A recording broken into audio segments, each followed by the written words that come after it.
Welcome to the Village of Pinehurst Planning and Zoning Board regular meeting for April 6th, 2023. My name is Jeremy Hooper. I will be serving as the chair today. I will point out that we do have 8 members of the board present. And considering we do have a public hearing today, let's have them introduce themselves, beginning on my right. Paul Roberts. Matt Jones. Sonia Rothstein. Mac Farrell. Bruce Hieronymus. Louise Mercuro. David Alzamora. And for the village staff, we have Alex Cameron with us today. I will point out that we do have a sign-up sheet in the back of the room for anybody who wishes to speak. And I will ask all that plan on speaking that we do keep that within a 3-minute time frame, that if any of the points that you want to make are redundant, please, wrap it up a little quicker than that. Just make sure that we understand what you're trying to say and that your points. To anybody speaking, please speak directly and clearly into the microphone as we're being recorded and taped. So welcome, everyone. We're going to follow the agenda as distributed by staff, and the first item is 4 separate approvals of minutes from our 4 special meetings over the last month. So the first one being the approval of minutes for 3/16/23. Excuse me, I'll move to approve the minutes of March 16th special meeting. Second. We have approval by Louise, a second by Jack. All in favor, say aye. Aye. Any opposed? Hearing none or discussion, they are approved. The minutes of 3/16/23 are approved as written. Let's move on to the minutes of 3/21/23. I move to approve the minutes of the March 21st, 2023 special meeting. Second. We have a motion by Jack, a second by Sonia. All in favor, say aye. Aye. Any opposed? Hearing none, the minutes from 3/21/23 are approved as written. Let's move on to the minutes of 3/29/23. I move to approve the minutes of the March 29th, 2023 special meeting. We have a motion on the floor by Bruce. We have a second by David. All in favor, say aye. Aye. Any opposed? Hearing none, the minutes from 3/29/23 are approved as written. Let's move forward to the minutes from 3/30/23. I move to approve the minutes of the March 30th, 2023 special meeting. We have a motion on the floor by Matt, Second. second by Bruce. All in favor, say aye. Aye. Any opposed? Hearing none, the minutes from 3/30/2023 are approved as written. I'll also note that during our last meeting, we did say goodbye to David Alzamora. Did I finally get your last name right there? All right, so I think that's the very first time I've ever got his last name correctly. It's his last meeting with us.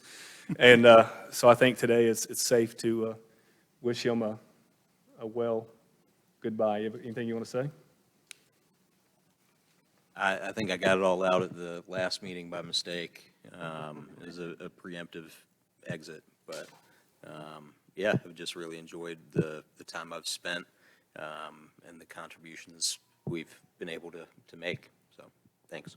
Well, it's been a pleasure serving with you on this board. You've been a part of some very important decisions, not only for us, but you've been very helpful to Alex and the community. So I know I'm very thankful. So thank you very much. So now we'll move on to our public hearing. Can I get a motion to recess the regular meeting and move into a public hearing? I move to recess the regular meeting and enter into the public hearing. We have a motion by Jack, a second by Sonia. All in favor, say aye. Aye. Any opposed? Hearing none, we are now in a public hearing where we're going to review the text and map amendments to the Pinehurst Development Ordinance and zoning map to implement the Village Place and Pinehurst South form-based codes. We'll turn this over to Alex. All right, thank you, Jeremy. So before I get really too much into the nitty-gritty of the agenda item for the public hearing, I do have to acknowledge a few things, and some of it's very, very evident by just the amount of meeting minutes you guys just approved. But not even included on this agenda are, I think, 3 other meetings that were related to this specific topic. Also, one evening where there were 3 other public hearings held relative to PDO amendments, and the work that this group has done, which has been now going on the 3rd year of the process of developing small area plans for 2 of our focus areas identified in our 2019 comprehensive plan.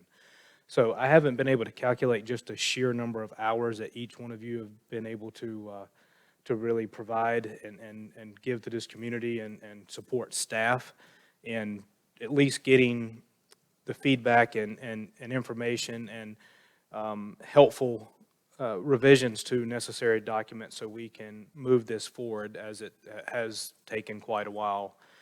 So I'm very appreciative of how you guys have showed up. You answered the call. And I know you guys are probably like I am, and you're kind of tired and weary of at least some of these topics. So we're looking forward to maybe an early summer break. So I'm very thankful for that. I hope this community is as well. Also thankful for the staff efforts, those who were still with us, and of course Darren, who recently departed us from our jurisdiction anyway. He's still very much alive and well in the community. He really spearheaded and led a lot of this process, and we wouldn't be here if it wasn't for his efforts as well. Maria, Alfred, Shannon, and Kathy, who is at the beach this week, and I ordered her to not come back for this meeting as she had intended on. And in full honesty, I didn't know that I was going to be able to pull the work together in order to have this hearing. So somehow miraculously, I was able to get the text together, at least in the framework that I felt fit the best within our current structure. And that led us to being here this evening. And I think there were a lot of comments made about how many mailings we sent out on this. And I think if you look in the room, you see why we do that. And we've got some good representation here. So this is an official public hearing to consider the zoning map and the zoning text amendments that would implement what this group just did with the recommendation made to Village Council on the small area plans and the form-based code document that we've been reviewing. So little backstory for those in attendance. The village initiated the process to update their long-range comprehensive plan by North Carolina state statute. If you're going to have planning and zoning regulations in your jurisdiction, you have to have a comprehensive plan. So this is at least 5 to 10 plus year document that kind of helps set forth the guide for growth and development within the planning jurisdiction. So what does the community like to see, want to see, knowing that growth is in most times, it's inevitable, it's coming. I've seen some familiar faces in here. I know there's been a lot of history that's been shared. Any of us who've been in the community for 20 to 40 years can just be able to attest how much things have changed and growth has happened. So again, you have to have a comprehensive plan. With that 2019 comprehensive plan, there were 5 specific areas within the jurisdiction based on community feedback and the public workshops and the direction and information that we've been able to gather that are specific areas that the village should look at a little bit further and develop a more intense plan or idea for what the future could look like. So 2 of those areas were the Village Place, so the area right where we are now, Rattlesnake Trail, down getting close to the village core, the village center, and then the Pinehurst South area, which has kind of also been called the NC5 commercial area there, south around Blake Boulevard, south and west of Trotter Hills as well. So during that small area plan process, and again, I see some familiar faces, I know who were participants during that as well. We talked a lot about creating what is form-based code, so something that is not typical when you think of zoning development regulations, where you focus more on the buildings, the massing, the location, the public realm. A lot of discussions during the comprehensive plan and the small area plan process was create more walkability, more mixed-use type of development, where you could also hope to have or ease traffic burdens or concerns in the area. Of course, we all have our thoughts and have to deal with Highway 5 on a fairly routine basis. So we've heard a lot of feedback about traffic for several years here in the village. So a lot of what has happened as of late is that staff and the Planning and Zoning Board have been working through those documents, specifically the form-based code, to draft regulations to the types of buildings, the types of uses, the location of such buildings, the massing of such buildings, the design of such buildings and development, proposed street network, pedestrian movement within the area. Those plans are nice, and again, they're your guide, but they're not they're not the document that you go to for final execution. In order to do that, you have to zone the area, specific zoning district, and then you also have to have the zoning text, which we call our Pinehurst Development Ordinance, or the PDO. So within that, there's specific allowances and regulations or restrictions within there. We've also been operating under a development moratorium in these areas for a little over 2 years, and so it's time to get something in place. We're finally at the point where we've gotten the code written to at least where we think we can move forward and progress based on all the discussions and decision points that we've gotten to date. So with that, very quickly, and then I will come back to these maps to give a visual of the area. So here's 211 to the north. This is the Village Place proposed Village Place form-based district, which would be a brand-new district within our zoning jurisdiction. Rattlesnake Trail, it comes down to McCaskill, and we are situated right here. Down Magnolia will take you there toward the village center. So what we've done with each one of these form-based districts is they all have sub-districts or blocks. And they're just alphabetic blocks, and each one of them, this is based on the discussions and what we've agreed upon with our regulating plan for building types, are going to have a certain type of or range of allowed uses. We have core area blocks here, which is going to be mainly the mixed-use, commercial, retail, restaurant-type uses. We have residential here in blocks M, more office-type uses on the other areas of Rattlesnake Trail. We have single-family attached and detached here to the area on the west side of Magnolia. So you can generally see what that boundary, the proposed boundary here is in red. The active frontage and the non-activated frontage, the yellow and the red, where it looks like they follow the streets or potential future street network, don't focus on that. They're all going to be shaded, either the corresponding color here, red. This area will be yellow. We're not going to zone the right-of-ways there. So that's the boundary for Village Place, and it'll start to make more sense when we go through the text amendments. The Pinehurst South form-based code district, here again is Highway 5. Here's Monticello. Coming south is Blake Boulevard, and continuing down south, Arnett and Olivia. So just like the Village Place form-based district, each one of these, this boundary will have sub-districts and blocks, A through, I believe, I. Again, they're color-coded, and they have a certain range of uses in which we're proposing. So with that, that gets us to the proposed text amendments. And again, we'll have an opportunity to go back and talk about the boundaries and the map jurisdiction in a little bit, but that's just to kind of get a sense of place for everyone here. So the charge in implementing these requirements or these development controls or regulations through the form-based district, we have to look at our current structure of our development ordinance, how it reads, how it kind of tells the story and goes through. So Section 8 is where it lists out all our current zoning districts that we have. So what you'll see with these proposed changes would add, at the end of our general use districts, the Village Place form-based code district, a general intent description, which is common in most zoning ordinance regulations. You give a general background, purpose, and intent. It directs you to a table of permitted and special uses, table of dimensional requirements, and then it also points to, for additional design standards, go to the small area plan and the form-based codes. So that's presuming these, both small area plans and form-based code, will be formally adopted by the village council. And then for other applicable design and development standards, there's Chapter 9, which talks about maybe some additional landscaping, some off-street parking requirements, signage, things like that.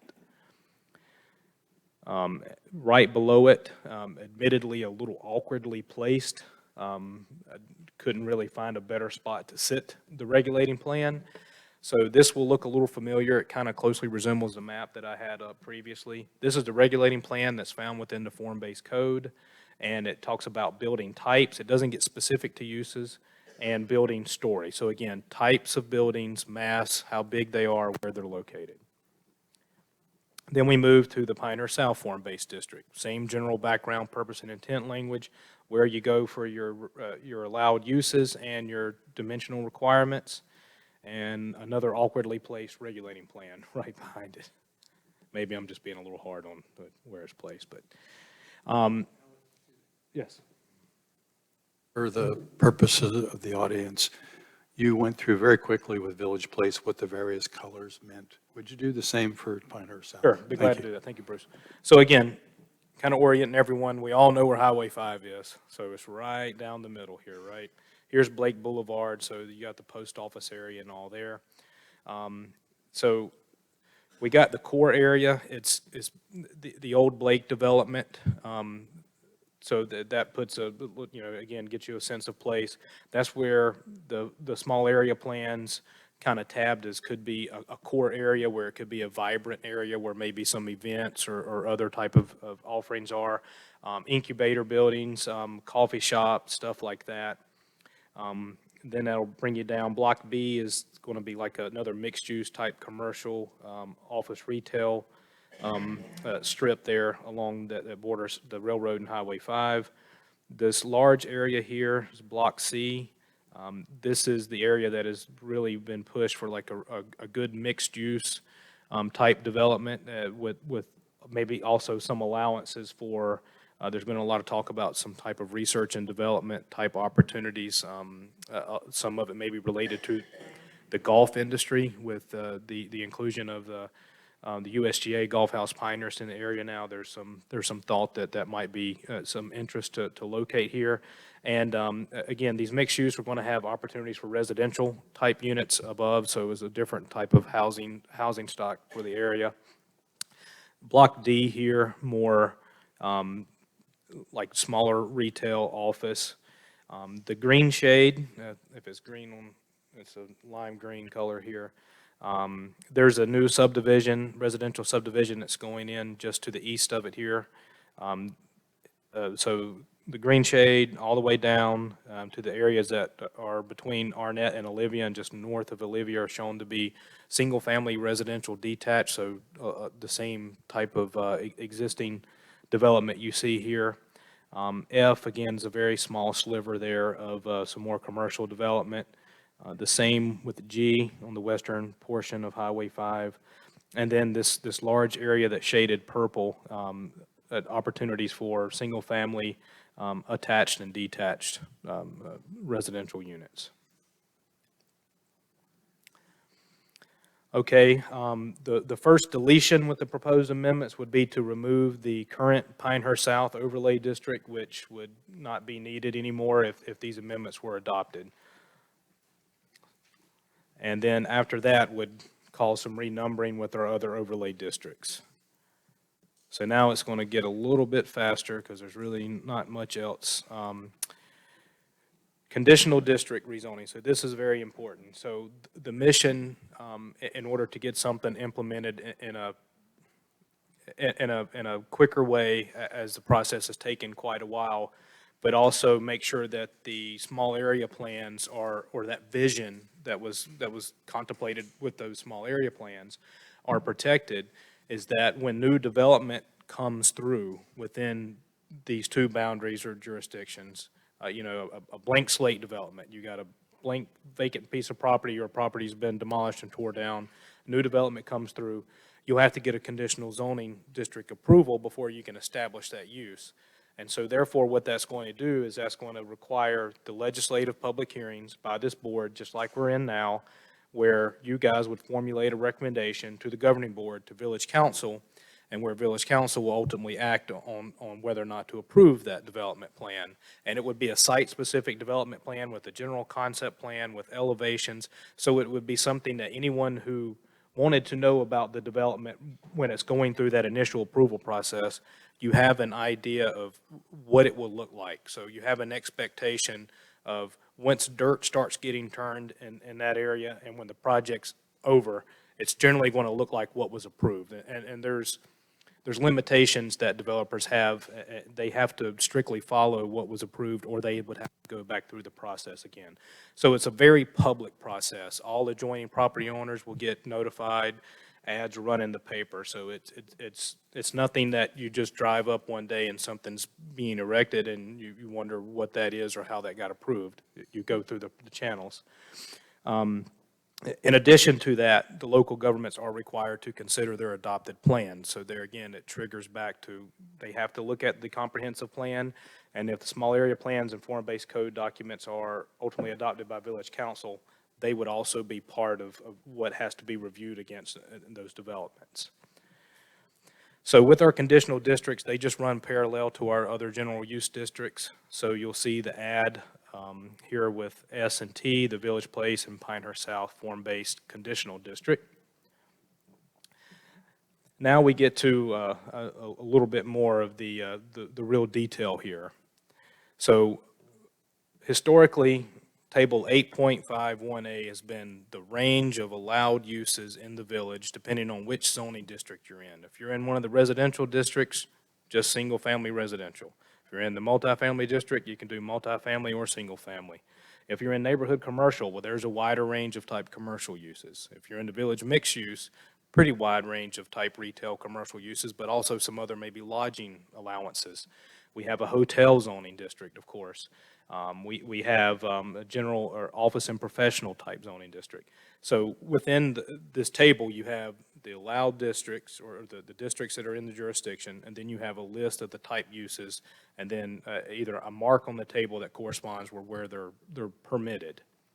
So the add or the change here is that the letter CZ will be seated where a conditional zoning approval is required prior to establishing that use. So here's a little background and describing of what those two letters do within those certain tables.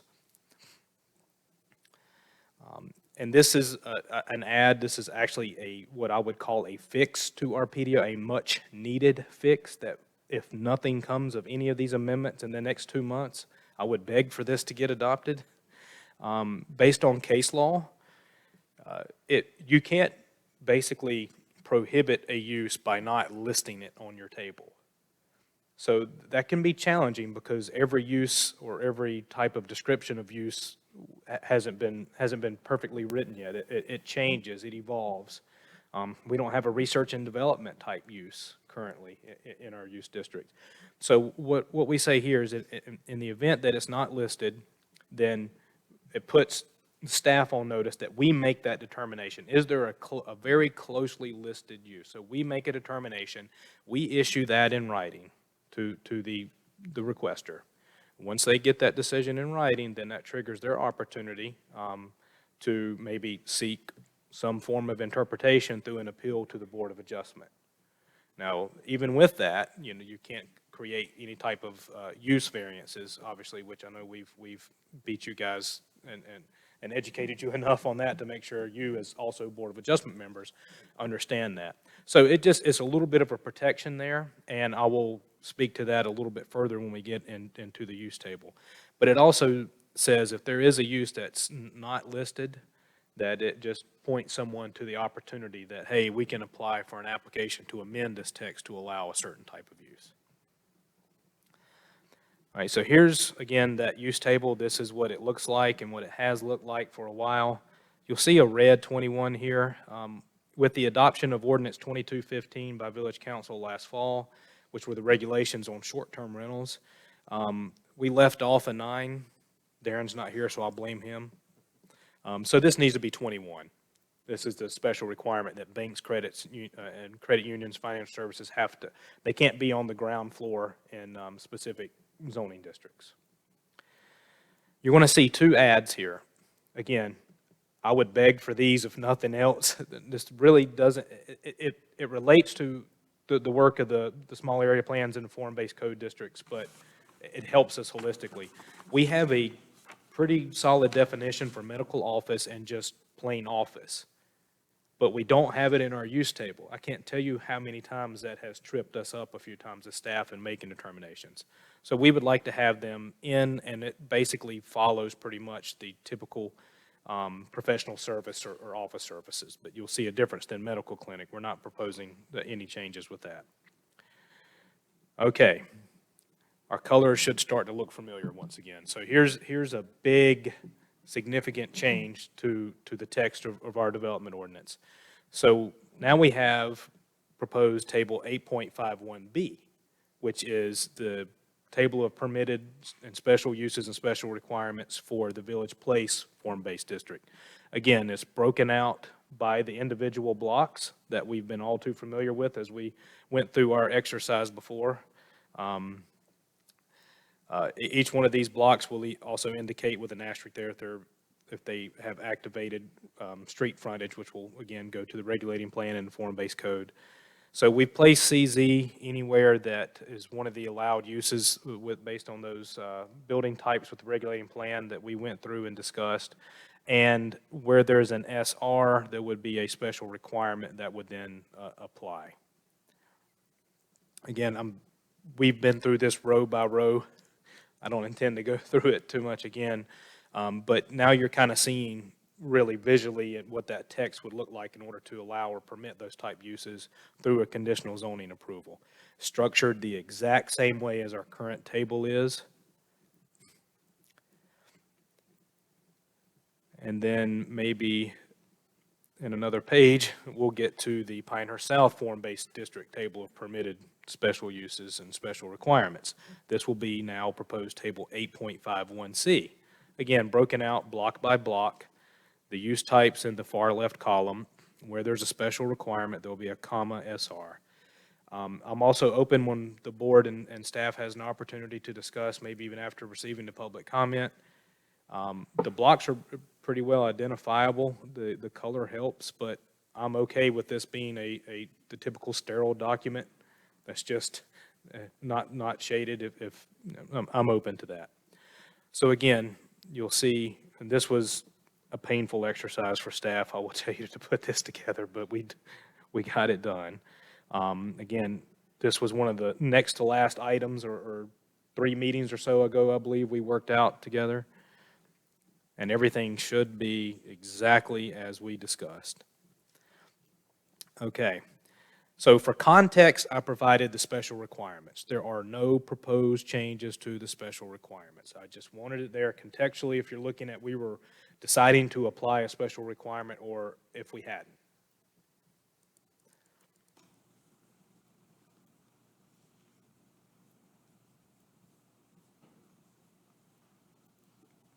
Okay, the next big table that needed adjusting and added on to, was the table of dimensional requirements. So we've seen now that we're proposing these districts, these boundaries, they have sub-districts or blocks, they have a wide range of uses, but we're requiring the conditional zoning aspect of it.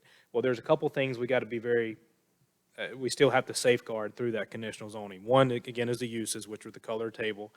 The second is your lot dimensions, your lot types, your building heights, and a lot of times what that does is that controls density. So if someone's locked in on a conditional zoning approval, they can't then change to something that's a more dense approval either without having to go through the same legislative process.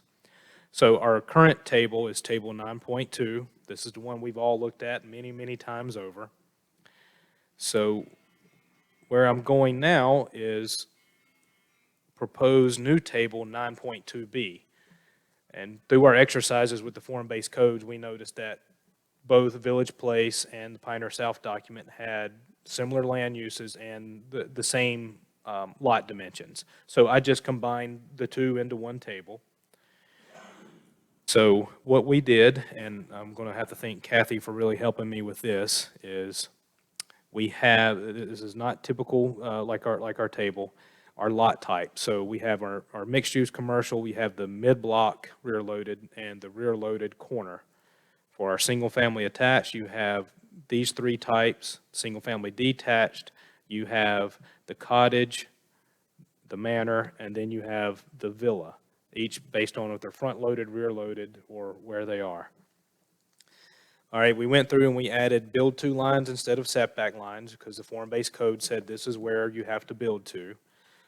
The lot width, lot depth, the frontage, we talked a lot about the minimum frontage that needed to be on that build-to line of that building elevation. Your interior side setback and side build-to line, I'm not crazy about the terminology, but is what we went with. And these are, they vary based on, again, whether you're a mid-block or you're a corner lot, how much has to return. Again, there's other more finite descriptions in the form-based code. We got a typical minimum yard setback. I included a building height. We talked a lot about stories. We're just all too familiar with building height. I think it takes out some subjectivity. It's a very objective standard. If it were 3 stories, I put 50 feet. If it were up to 2 stories, I kept 35 feet, which is, again, consistent with how our current table is. So it removes any of the subjectivity there or discussions that we'd have to worry about visually. Is that a story? Is it not a story? Is it habitable space? Is it not habitable space? I've also added an impervious surface coverage. That left some concern I know we heard at the council level. So again, these are pretty small lots. So with the non-residential building types, I kept it at 90%. Again, especially in the Village Place, the thought was that look that's in the Village Center. And so that corresponds with our Village Center zoning district. For the residential districts, 70% across the board. For our minimum separation of accessory structure, we had some regulations for that for our non-residential buildings. Rear structure, accessory structure setback, and side setback. Minimum amount of open space for overall development. You may recall seeing that in the documents too. So what this would do, if there's a master development plan, which in likelihood is going to be the case in all these jurisdictions or these areas, not only would the maximum lot or impervious surface coverage per lot once those lots are created and subdivided apply, but overall, we're just making the developer set aside 8% that's going to be dedicated open space. So a little more green area there. Through the conditional zoning process, we'll be able to pull out our plans and see where we recommended having some of those green space or areas that we thought, of course, based on site conditions and when everything's, fully reviewed and engineered. There's a couple of notes here based on the location of some of those structures. A lot of it, we talked a lot about the parking stall dimension. If it's in the rear, we want to increase that setback a little bit further from the 18 feet to 20 feet. There's also the desire about of separating the buildings. We said it'd be a minimum of 5 feet. I believe the building code is a 3-foot minimum. 5, just went with 5. And then obviously the requirement that the accessory structures, especially if you think about it, they're in the side yard and it's a corner lot, that it has to be set fully behind the primary structure. And the last change that are proposed with these amendments would be to get rid of our current Appendix F, which is a reference of native plant species to the sandhills, which I think if you don't have to look too hard in here, then maybe find some plant species that really are invasive in a way. So we're really giving this a shot in the arm, and we're uploading into here the plant palette from the small area plans and form-based code. So I know that was maybe quicker than it probably felt like it really was, at least in drafting it and putting it together. And how many hours I spent rubbing my eyes looking at the screen or a blank board trying to figure out how we're going to get this in there. I know this can probably be improved a little bit. I did fail to mention a little bit about nonconformities, because again, we are dealing with, in some of these areas, some built environment, some true built environment. And what that does is you're protected, you're grandfathered, you're non-conforming. If you're not demolishing, an existing development and proposing new, or if you're not doing an addition or otherwise that are greater than 50%, acts of gods are excluded. You're still safe there. If there's a natural disaster or weather event that destroys a church or a home or a place of business, then it's not allowed. You're able to go back into that same footprint. So we wanted to make sure we protect those nonconformities that would be made nonconforming by the adoption of any of these type of regulations. And also, been some discussion, and I think it's worth noting, and we should be having, and you guys could consider and making your recommendation to council, and then we'll have those discussion points with them, on the boundaries. We've talked a lot about this. The original small area plan or focus area boundary for Village Place, for example, included a lot more, included more area than is proposed with this district. The village property here, I think, was all included. There'd been some adjustments on the west side here of Magnolia that has now been pared back. We moved these residential lots outside of the area too, because fairly new platted lots, or at least roadways there, homes that are less than 8 years old.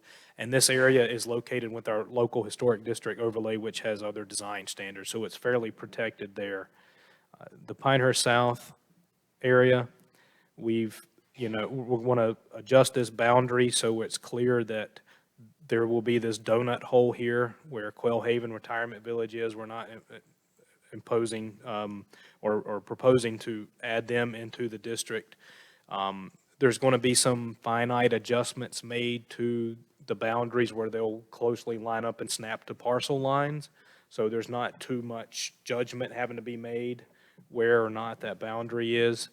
And having some more discussions and looking closer, there might need and warrant some true discussion about the boundary here, where these residential lots are along Arnett. Even though we're showing single-family detached residential, which is that existing land pattern that's there now, maybe these type requirements shouldn't apply just quite that far south. It's not the same on the west of Highway 5. This western portion of the planning area does not go down to the Jackson Hamlet area. The east side does, all the way to Olivia Lane, and we all know some of the, or the lack of history, if you will, on Olivia Lane and what could, it's its own enigma. So with that, I will be open to discussing a little bit about, again, how these amendments are drafted, how they are proposing to work, how they relate to the work of the form-based code documents, small area plans, and the proposed new zoning district and boundaries themselves. Alex, thank you. I think your presentation does a great job of really showing not only the detail that's put in the time that you've got into this, but also how the interlacing parts of it kind of work together. And I'm sure we'll have some questions maybe, regarding that as well. So barring any sort of pertinent questions for Alex, we'll go ahead and move on and welcome public comments. And I'll go ahead and mention that please understand this is not a dialogue back and forth. This is for us to really receive your concerns and your comments that you want to make. We're going to do our very best to make sure that we include all of the questions and concerns in our kind of dialogue amongst each other after the public comments are received. So with that, welcome. We have a microphone set up. We'll go ahead and mention that we still have another sign-up sheet in the back of the room for anybody who feels they have not signed up and may change their mind during this process. So I'll welcome up at this point in time Ann Harvey please, as you approach, and state your name. If I have said it incorrectly, please feel free to correct me. I am known to do that, not on purpose. And also, please state your address for me. Yes, good afternoon. Thank you, Chair Hooper, members of the board, for allowing me to speak this evening, or maybe it's still afternoon. My name is Ann Harvey. I'm with the Southern Coalition for Social Justice. We're based in Durham. That address is 1415 Highway 54 in Durham, North Carolina. And I'm here tonight speaking on behalf of citizens of Jackson Hamlet through the Jackson Hamlet Community Action Organization, which was formed by residents of the Jackson Hamlet community in 1969 to advocate for community needs to the village of Pinehurst, which, as you all know, holds zoning and planning authority over the extraterritorial jurisdiction of Jackson Hamlet. I'm grateful for the opportunity to share some of the community's concerns with you about your plans for the neighborhood.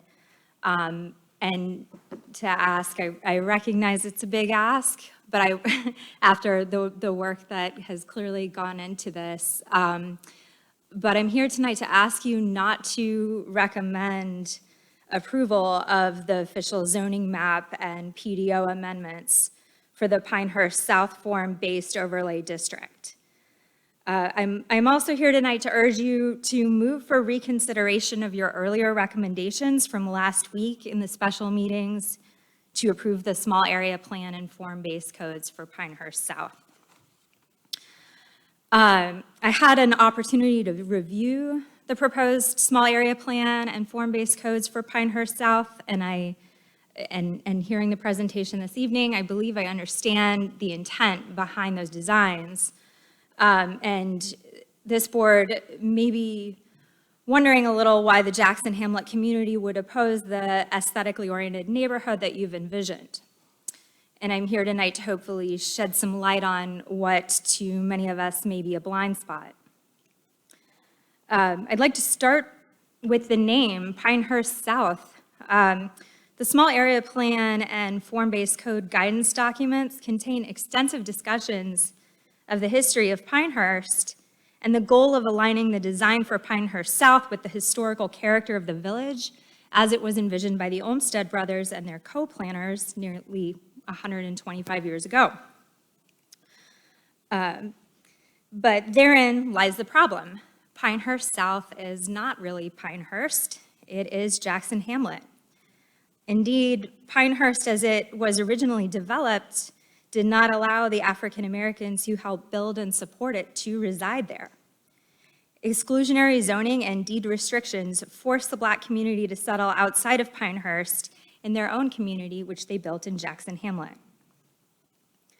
While the residents of Jackson Hamlet made extraordinary contributions to and are certainly a part of the history of Pinehurst, and many of the residents themselves are here tonight to share some of their stories with you, Jackson Hamlet also has its own unique history.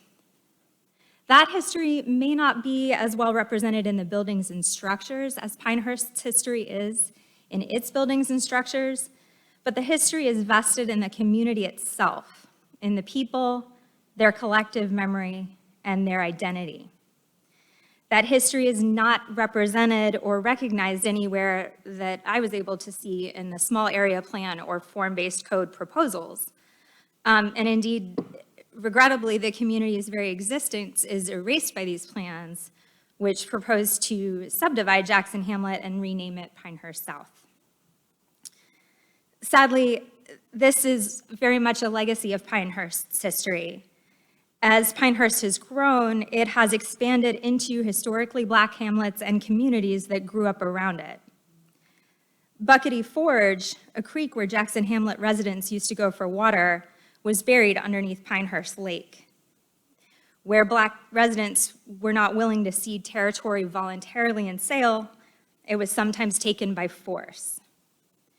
Residents have shared stories with me of the Klan burning the homes of friends and neighbors who refused to sell property as recently as the 1980s, well within the lifetime and memory of the vast majority of people in this room.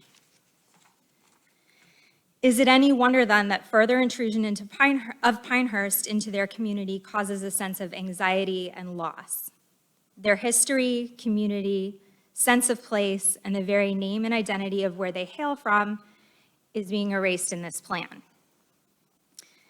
Any plan for this area should consider and reflect the history of the area that is actually being rezoned, not simply the history of surrounding Pinehurst Village. It's worth underscoring here that the Jackson Hamlet community has no voting power or agency on this board. Being a part of the ETJ of Pinehurst, they have no police services, no trash pickup, and had to fight for water and sewer extensions. To have so little power, so little voice in the dismantling of their community is hard and unfair. The lack of representation makes this process that you're all undertaking here today that much more important. I understand, and Alex underscored again tonight, that over the past 3 years, there have been several public meetings on the Pinehurst South development and the Village Place development. And the form-based code and small area plan discuss the stakeholder engagement process.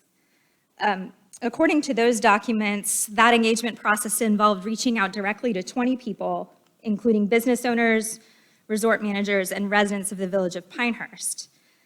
It wasn't clear whether any of the affected residents in the Jackson Hamlet community were contacted, but this engagement took place in December of 2020 through February of 2021, before COVID vaccines were widely available and during some of the worst surges of the pandemic.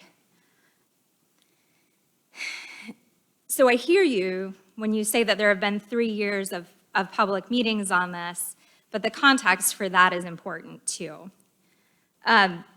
Another thing that I've learned in speaking with the Jackson Hamlet folks is that while many of the residents were generally aware of there being proposals out there for Pinehurst South, they did not connect the name Pinehurst South with its impact on their community, Jackson Hamlet, because they're not familiar with that name. And many residents didn't realize their neighborhood was the subject of any village planning effort until last week when they received the notices in the mail of this meeting. Sir. And I want to recognize that you've been elected tonight to speak for multiple people in the room. So obviously, we're well over our 3 minutes, but I want to make sure that you make your point. So I don't know how much longer you have, but let's give you another 3 minutes or so if you feel that's good. Is I okay? appreciate that. All right, Thank no you problem. kindly. Thanks. So as my understanding, and this may not be accurate, so please feel free to correct it if so, but my understanding is that the first direct mailing that the residents received of this was last week. So, you know, I know you guys have done a lot of work on it. I just think that the process is so key here that direct resident engagement needed to be more intentional earlier in this process. And they did not receive notices regarding last week's special meetings recommending approval of the form-based code and small area plans. That's especially lamentable in light of the lack of political representation from the community on this body. So therefore, I would again ask you to move this evening to reconsider those recommended approvals in order to facilitate additional public engagement. And I just have a couple, I am wrapping up, but in addition to the process flaws and the erasure of the history of Jackson Hamlet, there are a couple of logistical problems that I would ask you to address before beginning any or completing any rezoning process recommendation. First, I'm not aware of the rationale, if there has been one, for drawing the boundaries the way they've been drawn. And given the practical, economic, and particularly psychological effects of those boundaries, I think it should be reconsidered to account for community cohesion, among other considerations. And then second, there must be some proactive plan for ensuring that existing residents will be able to remain in their homes. I think this is really the crux of some of the anxiety that the community is experiencing. The property tax increases that co-occur with development is going to be prohibitive for some people.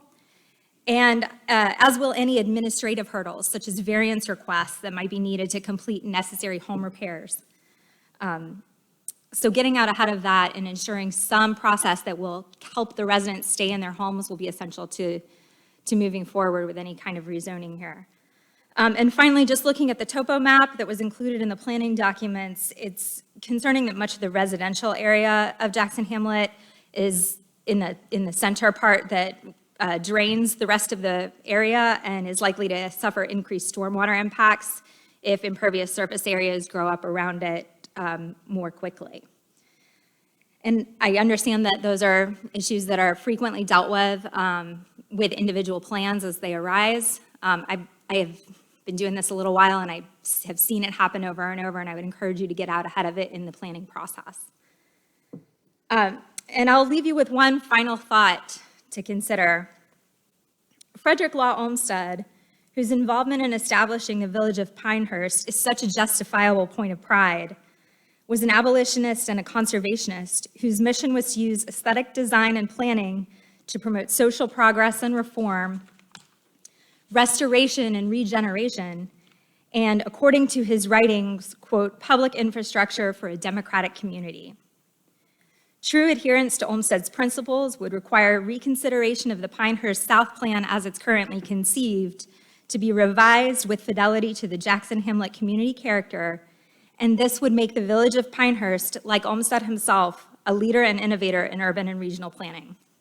Thank you very much for letting me speak and for letting me go over the 3 minutes. I appreciate your consideration. And thank you for that. If you have your notes in any sort of format that you would like to send to staff, we welcome you to do so, okay? Thank you very much, I will. All right, so let's move on to the next speaker, please. Carol Henry. Carol, welcome.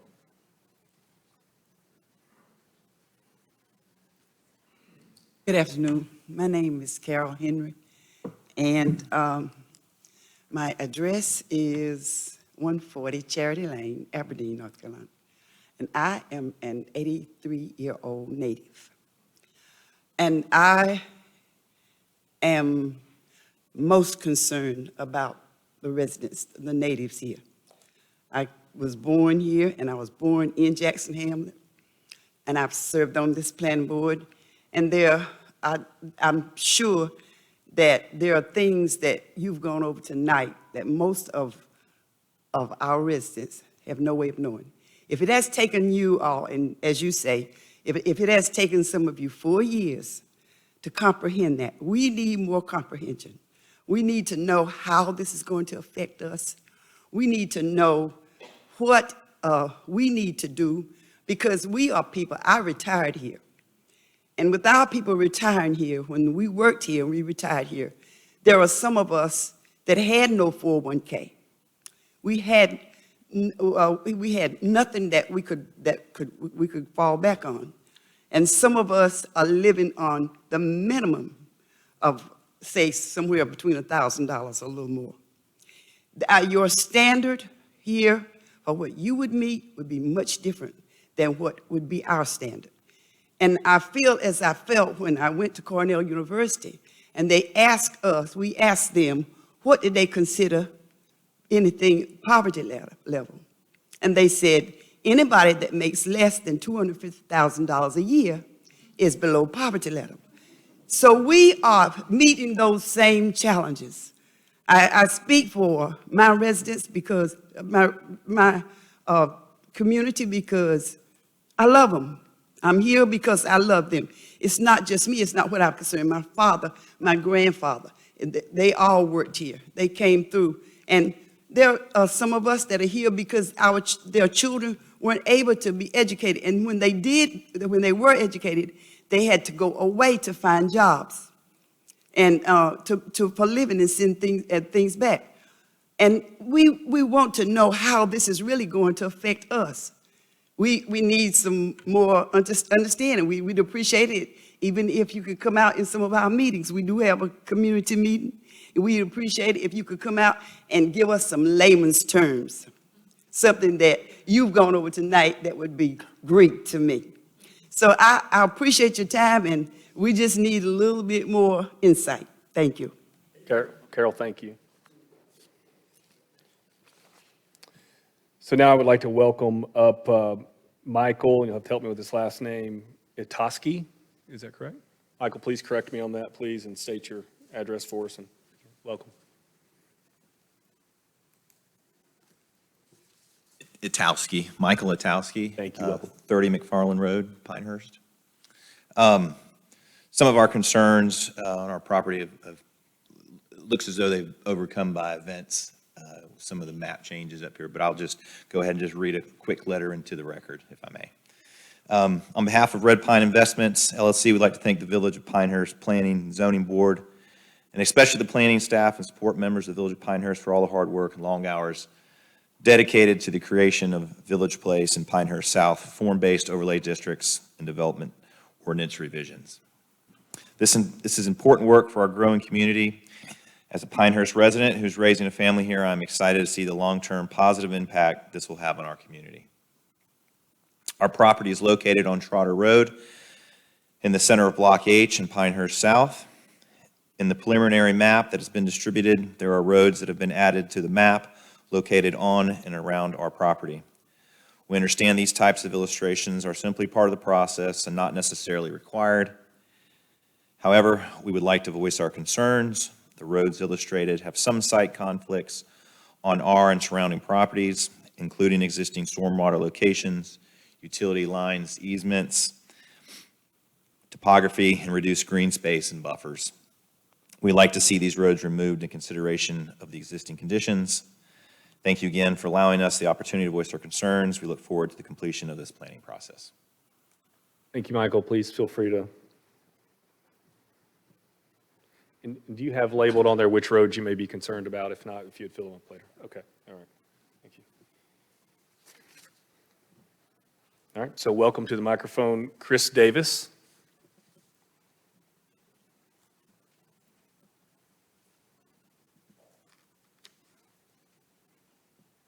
Allowing me to speak. I'm a resident of the area. I grew up in Southern Pines and Pinehurst, and since I was probably 1955, I've raised my family here. If you don't mind, give us your address if you would. Or I what town live do you live in? in 45 El Dorado Street in Pinehurst. Thank you. Been in the developing and building business here all my life. Not necessarily in Pinehurst, but Middleton Place was the last development that I was kind of happy enough to be able to do in Southern Pines. I have a property under the name of Olive Branch Properties, which is right next to Jackson Hamlet. It's about 11 and a half acres. It's for sale. That's part of my retirement. A lot of people might go into the stocks and bonds. God bless you. I'm in the real estate business. And I've tried to sell this property for a number of years. And unfortunately, the moratorium has run a lot of my prospective buyers off. So the moratorium is part of my reason for being here. I like the looks of the map on the right there, in that the property that I have is involved in that, in the purple gray area, which is along Gaines Street, and is on frontage to Highway 5 over to the old ABC store. It's an important part of my retirement.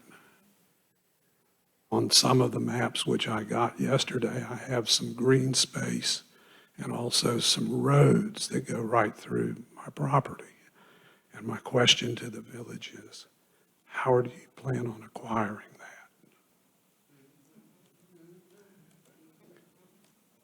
that? I'm a property owner, a taxpayer, and a family guy that's been responsible my whole life here in Moore County. And I just want to know, how are you going to acquire that? Thank you. That's all I have to say. Thank you, sir. So let's welcome up, next is Brenda Brown, and then next will be Yolanda Moore. Brenda Brown. Brenda Brown. I'm at 233 Gaines Street, Aberdeen. I'm in the middle of Gaines Street. And actually, what Carol said is my major concern as well. So I really don't have a lot to say, except I want to know what kind of impact this is going to have on Gaines Street as well as the community. So, you know, that was, I had my name down, so I still stood. Thank No, you. I think that's perfect. Thank you. If you agree with someone before you, the way that you said that is a great way to do it. Thank you. So Yolanda Moore, followed by Eugenia Oliphant. Is that correct? Welcome, Ms. Moore. Thank you. My name is Yolanda Moore. I'm a resident at 117 Cotton Street in the community of Jackson Hamlet. And Ms. Carolyn addressed a lot of my concerns, so I thank her for that. So I won't have too much to say, but I would like to say that the feelings that I'm having as a grandchild, my grandmother, she owns the property there.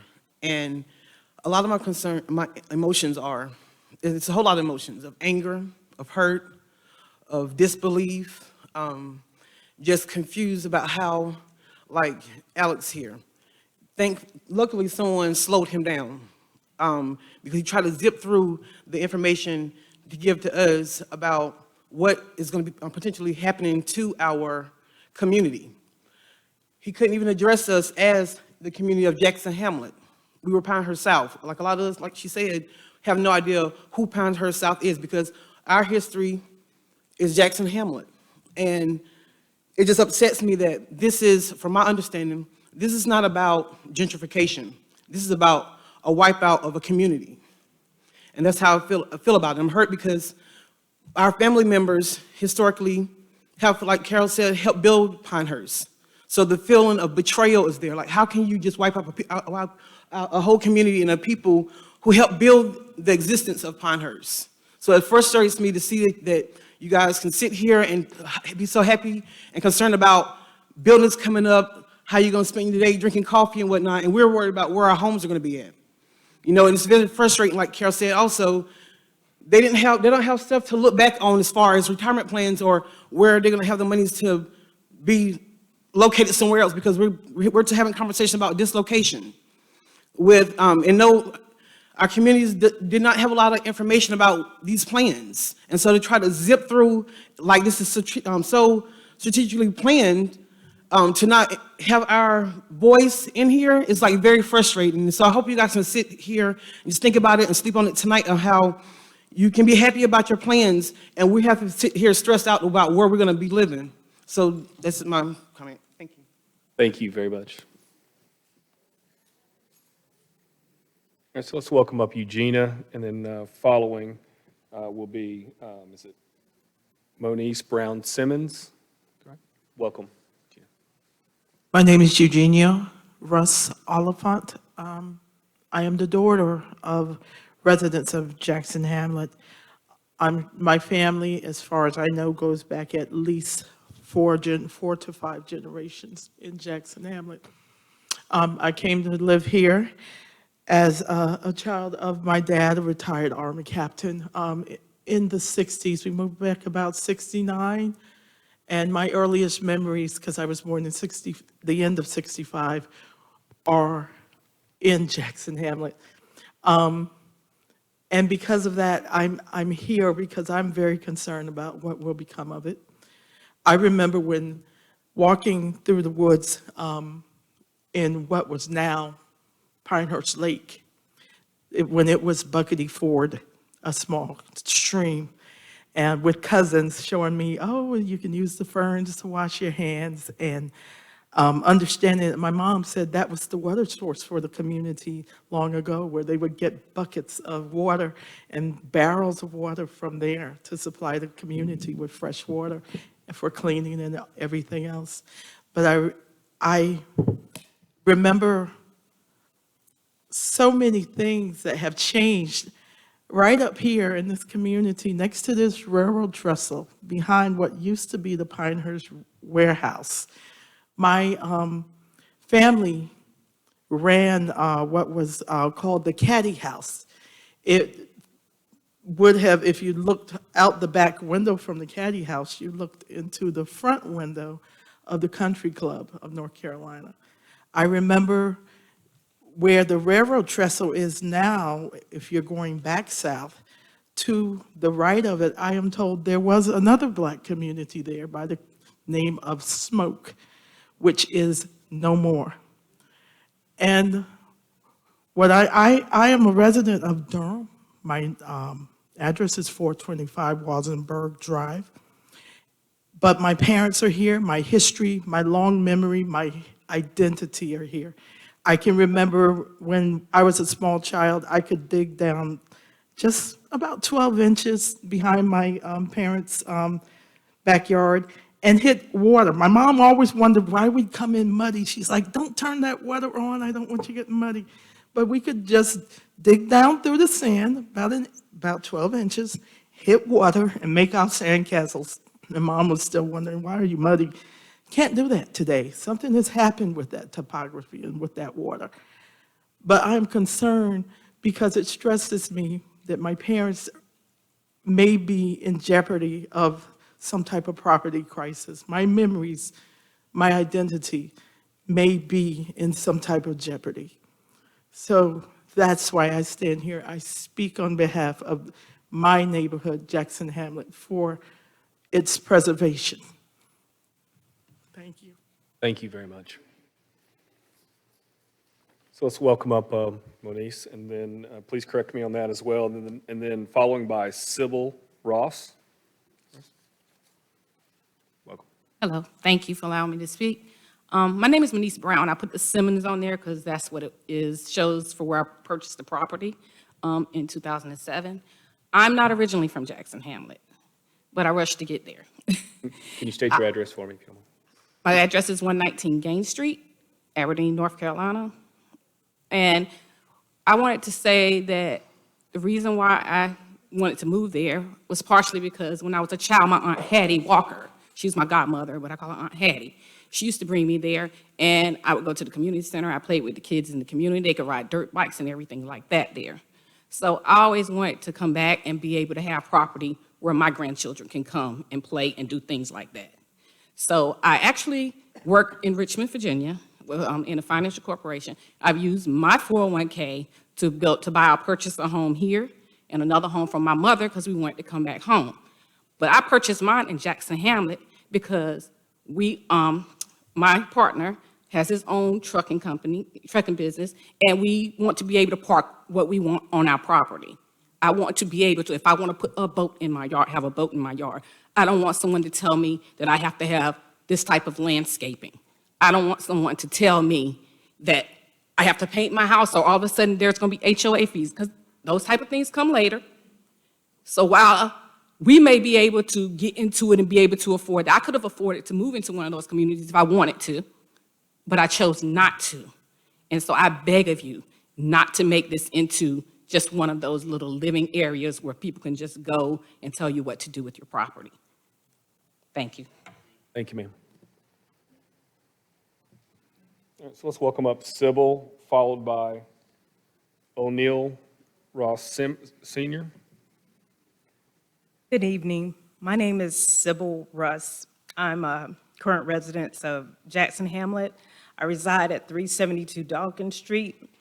I'm a Moore County native and was educated in the Moore County school system. And currently, my husband and I are residing on property that was purchased by my second great-grandmother.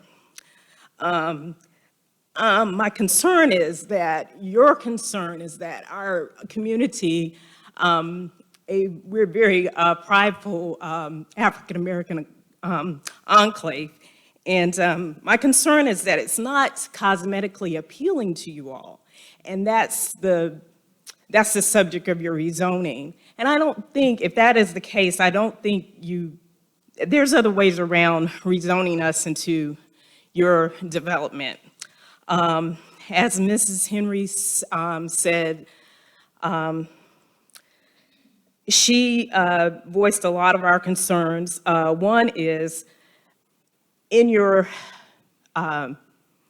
planning, you did not address the possibility of our community, which we all feel very safe there, of our members being unhoused. And I'm sure you're seeing a lot of that. As I have returned, I lived outside of the area for the majority of my life, and I've recently returned, but I've noticed that there weren't as many unhoused people as they currently are in Moore County, as I see on the streets. And so I think that's something that was not part of the planning. Also, the wildlife, that's something that you all need to take in consideration. The urban sprawl, we just think, money, but it affects people and wildlife. And the grandfathering in, I think if you all work with us, we're doing fine just as we are. I feel that that's going to be just it's not going to, it's going to affect us negatively. And so that's all I need to say, but thank you for the opportunity. Thank you, Ms. Russ. All right, so let's welcome O'Neill Russ Sr., following by Juan Russ.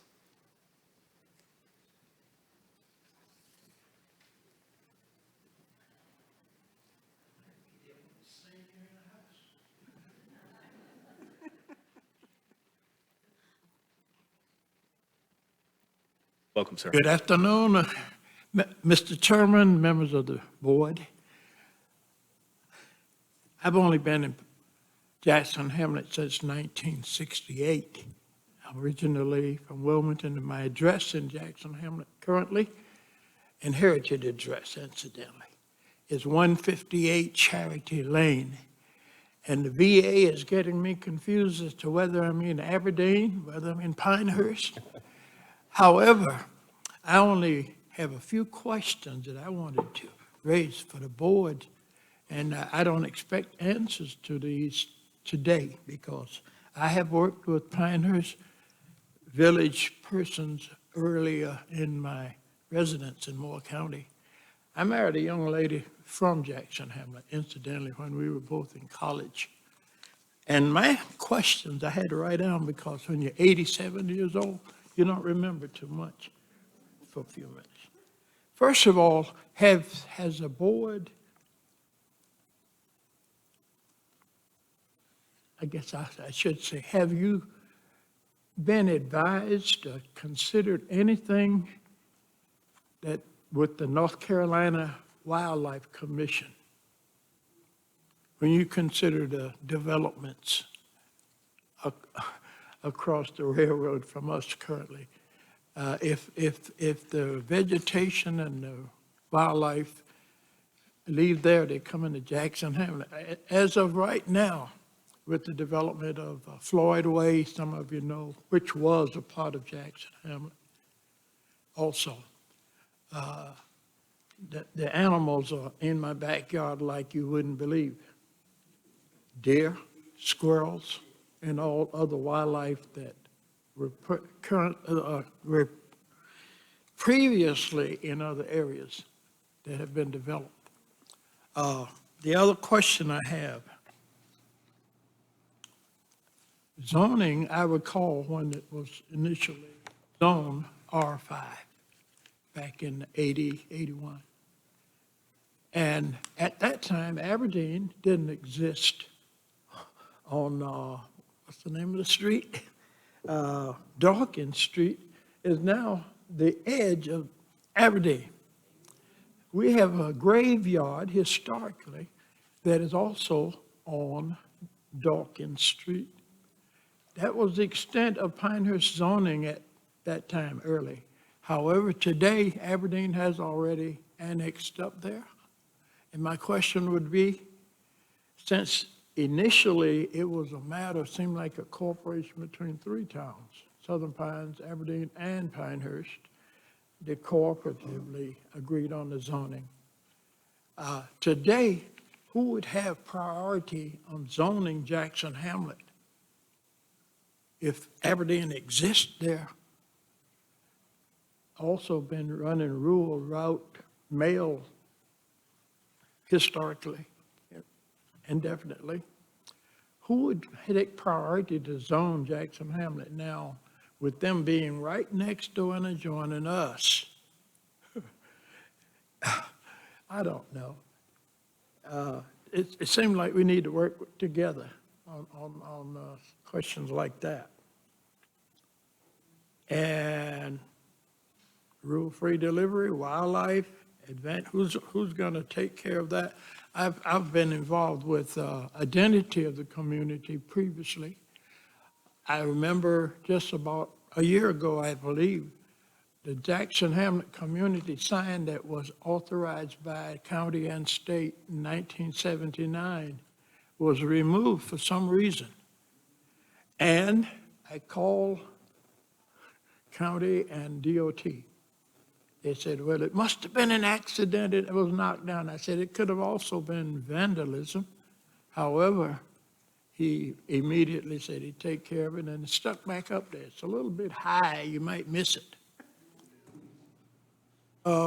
Additionally, Highway 5, was 211, and before that, it was Highway North Carolina 70. And that's about the time that Jackson Hamlet was established as a community. Incidentally, Hamlet, to those of you who may not wonder where it came from, it's British, meaning a small rural community with a church. And there are now 3 churches, one on each main road in Jackson Hamlet. I won't go into what's happening right now in the community of churches, but I happen to be, and you can hold it against me if you want to, deacon of St. Paul Missionary Baptist Church on Gaines Street. And I've been a deacon ordained there since 1981. I'm just shut up because Miss Carol Henry, Brenda Brown, my daughter Eugenia, and all have spoken to the truth. And I love Jackson Hamlet. I was president of this organization for many years. And currently we're a 501c3 organization that would love to work with anybody that's willing to help because we're charitable. That's the nature of our organization. And I appreciate the opportunity to speak with you today. And I'm only 87, so 88, if you remember the Rocket 88, you step on the gas and you're gone. Thank you. Mr. Russ, thank you for your comments. We appreciate them. We'll welcome up Juan Russ, and then followed by, you can help me with this last name, is it Lisa Cuevas? And then we're on to the second sheet. So, Lisa, after. Good afternoon. I'm Juan Russ. I'm the second oldest of that gentleman that just was at the microphone a few minutes ago, and my older brother here. And my sister, Eugenia, just spoke with you. I'm at 158 Charity Lane, Jackson Hamlet. My main concern is, things of an environmental nature, because I left the community a few decades back. Probably I was a 1982 graduate of the University of North Carolina, Wilmington, and I've seen the neighborhood Jackson Hamlet change a little bit, in particular the topography and land use or water erosion, say like an area where we live, say like the planned development, say like we have with the new zoning plan and so forth.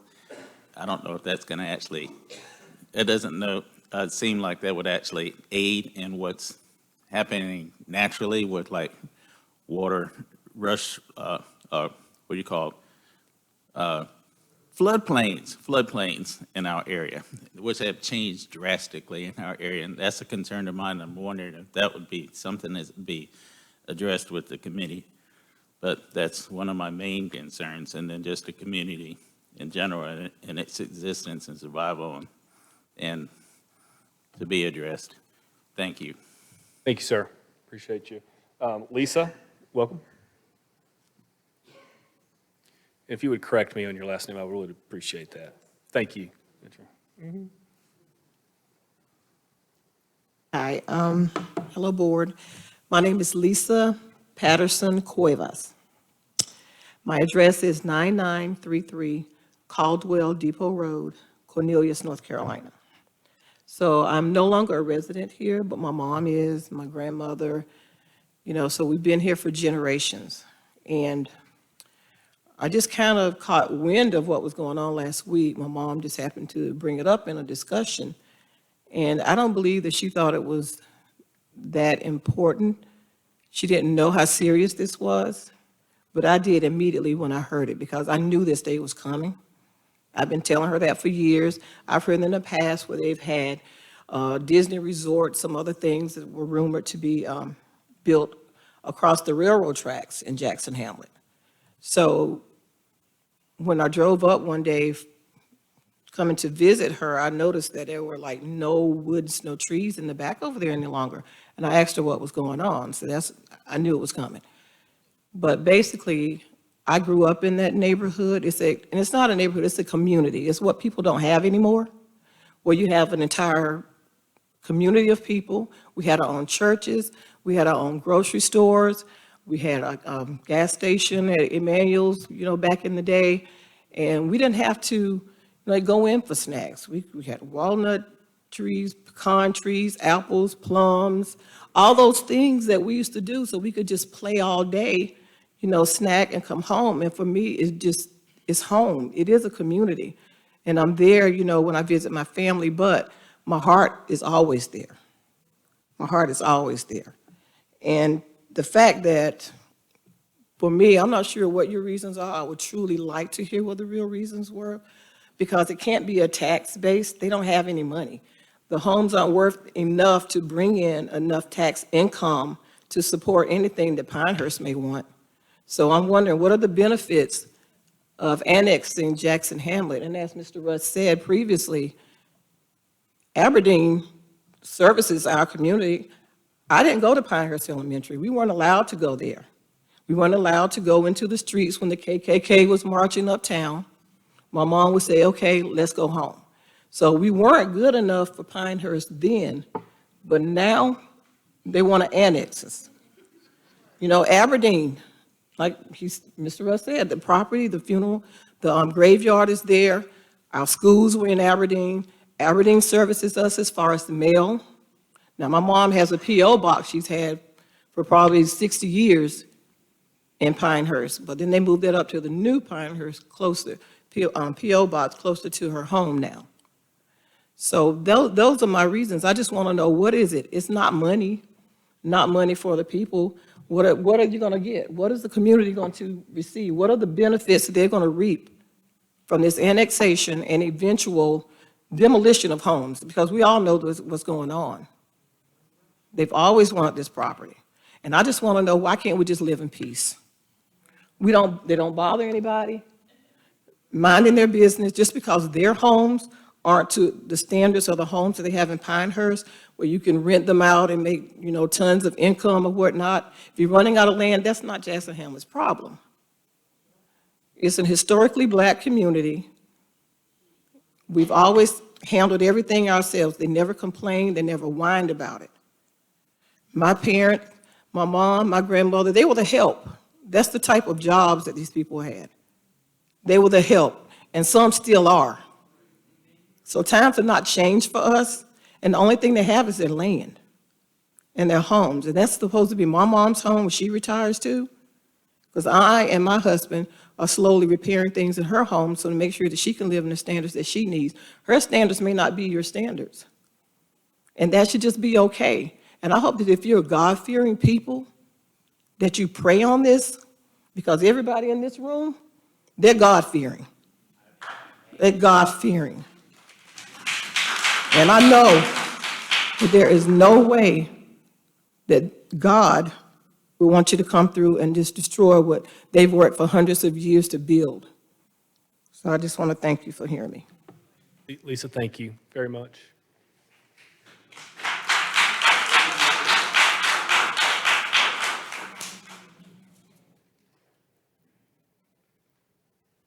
So the final person that we have signed up tonight seems to be a duplicate. So we do have O'Neill D. Russ. Well, maybe not. It's a senior and a junior, I would imagine. Okay, all right, so welcome. Okay. Understand. Okay. Yes, sir. So we do have a duplicate.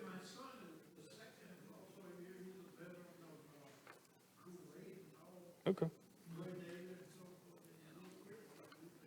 Well, let me just word it this way then. So we've reached the end of our sign up sheet. If anybody else feels that they would like to say something, please, the microphone is welcome. Anyone? If you would just state your name and your address for us, please.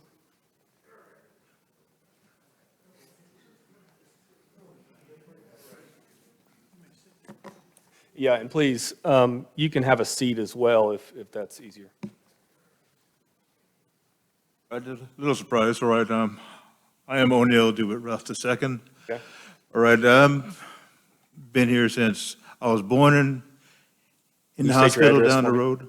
Yes? Your address for me, if you don't mind. Oh, sorry, I'm also at 158 Charity Lane, Aberdeen, North Carolina, so they tell me. And I didn't know we even part of Pinehurst or Aberdeen. We have a Pinehurst number exchange for the phone.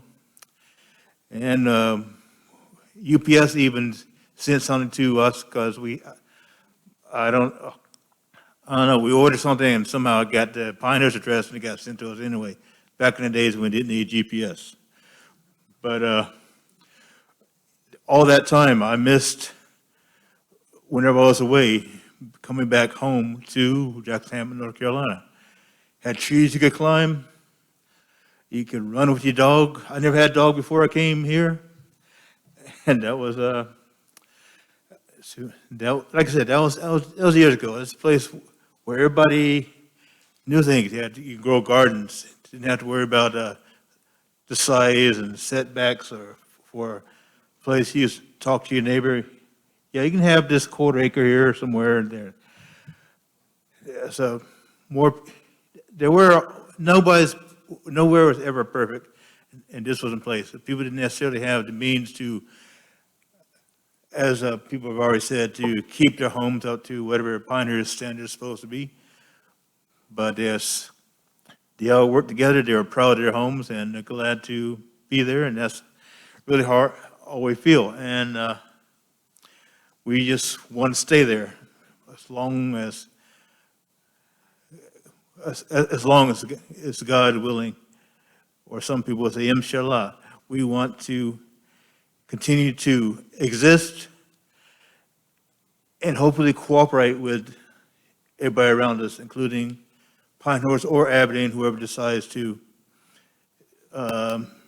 work with us, okay? Thank you very much. Thank you, sir. Anyone else? I feel welcome. If you would just state your name for me, as I'll write it down, and your address as well. My name is, my name is Thomas Tyson. I live at 1584 NC Highway 5 in Aberdeen, right on the main drag. I guess what you have before us is what you call Pinehurst South, what we call Jackson-Hamlet, and what I call the red-headed stepchild. Aberdeen borders on one side, Pinehurst borders on the other side, and we reach none of the benefits. None. No trash, no street lights, no sidewalks, nothing. Give you a little incident that we had a couple of weeks ago. Place caught on fire. Fire truck couldn't get down there. We have an existing road right now with that we can't get paid. We fought, and we still fight. We ain't gonna give up. It's just you go down a certain road and you run into dirt roads because they moved the sign, maintenance sign, several times to keep from doing anything in the area. We have continuously come together as a community to keep this community existing. There's generations of families sitting right out there whose fathers and grandfathers have fought to keep this community existing. Building a water company so we could have water. Getting off of work, going to work to keep the community growing. We have what I call now a community action program that's run by several board members, sitting right here, Carol Henry being the president, myself being the vice president. And each first Saturday of every month, we have a community meeting. And each time there's new business, old business that we try to conduct to keep this community going. You have the young lady who just left here, realizing that her mother's still subjected to things that are still going on 40 years ago.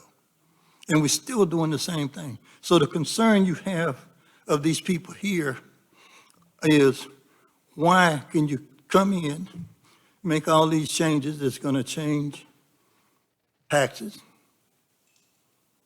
conditional zoning requirements, and a number of other things that they're going to be exposed to when they get nothing for that. So that's why you see them all here. They're concerned.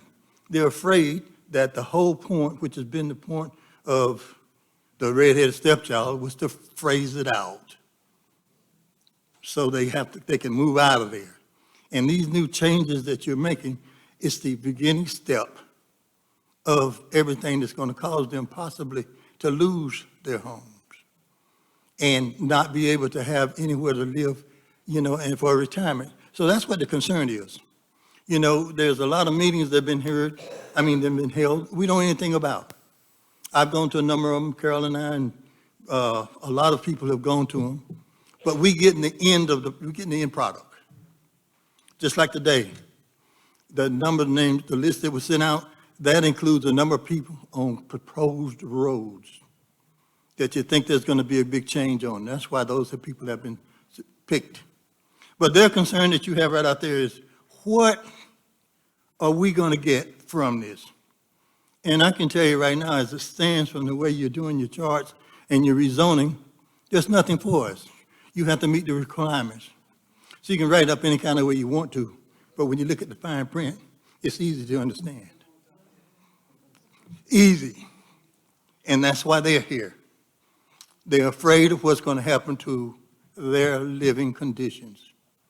Now, this has been going on, 60 years. 60 years. Go down Gaines Street. When you run off the pavement, you're not going to run into a dirt rumpy road that you have to go 2 miles an hour to get through. At the end, they put up blocks so we couldn't get through there. This is ridiculous. This is 2023. And we're still being subjected to the same things. And I didn't even extend my 3 minutes, but I want you to know how they feel, how I feel on what's going on in that community. And that's why they're so concerned on what are they going to do next. And I don't mean that in an ugly way when I say they. I mean, what is everybody trying to do to the red-headed stepchild? Thank you very much. Thank you, sir. Thank you.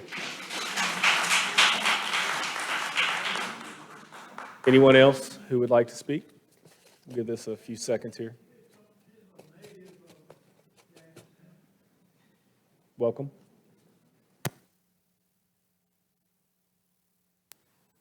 Again, I'll remind you that when you approach, you can have a seat and speak instead of stand if it's easier for you. If you would just state your name and address for me.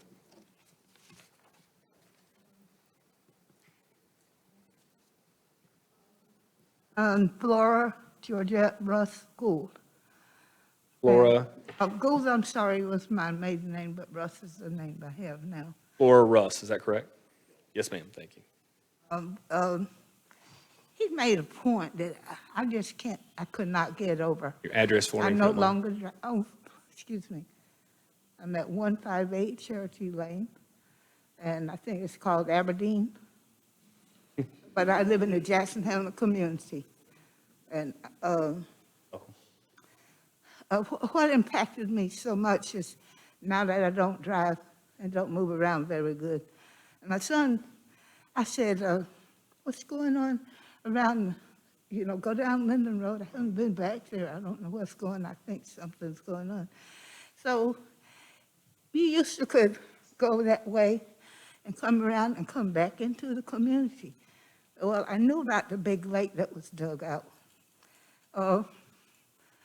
There's a road that's called Gaines Street. When we got up there, I saw the sign that said, no maintenance. That big lake was dug out, mostly in the community, for a whole year. Dump trucks of dirt dug, came right down Gaines. They used to always maintain it. But since I don't drive, I didn't realize it was no longer in service. And now you can't even get back up in here. I don't know, everybody asks, like, why did they close that road? Nobody knows. So what we're addressing now are the things that are done that affect us, but we don't know anything about it until it happens. So thank you very much. We certainly like your consideration. Thank you, Ms. Russ. Anyone else like to say a word? A few seconds here to show some movement, but as we don't have any movement, I want to take that we're complete. Oh, yes, ma'am. Welcome. If you'll just again state your name and address for me.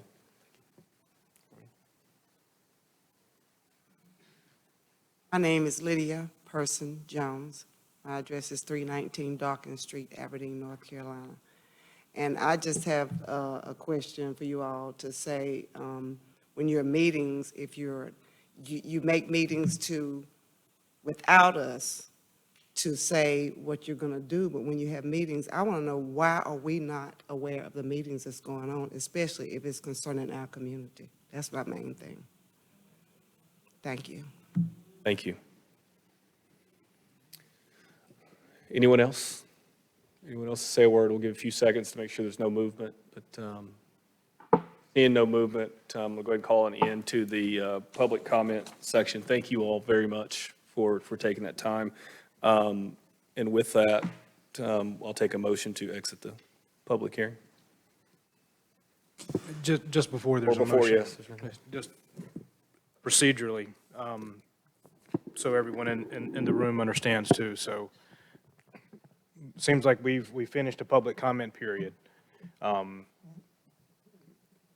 board has options, right? So, one of them is to go ahead and close the public hearing, and then you can have deliberation and whatever decision you want to make on a recommendation. We've obviously heard a lot today from, the Jackson Hamlet community, which, having to have been part of staff of the public workshops and outreach and part of the development of all those plans and understanding what the minimum requirements were for the notifications to those specific areas were, and knowing the constraints of the pandemic and during that time, and seeing just very few faces in the room that I know did come and participate and had some opportunity for some dialogue with staff. This board hasn't had that opportunity yet until tonight. So one of the things you can do with the legislative hearings is, as public comments are given or other thoughts are thrown out there, if there's a need or a consideration made to continue the hearing based on feedback or more information that may need to be gathered, that is also an option. Just please, for the record, state the specific time, date, and place. So I just want to make sure the board's aware of all their options that they have going forward. You don't have to make that decision at this point either. We can keep the hearing open at this point and have some discussion amongst the board based on the comment and based on the material that's been presented. That's a good point. I mean, we don't always have to close the public hearing. Is there any thoughts and feelings on that as board members? I mean, we can continue to keep the public hearing open even and still have some conversations inside. I'd like to keep it open. Okay. Public hearing open. Agreed. How are we doing as a board? Do we need a break or? No? Okay. Well, let's continue.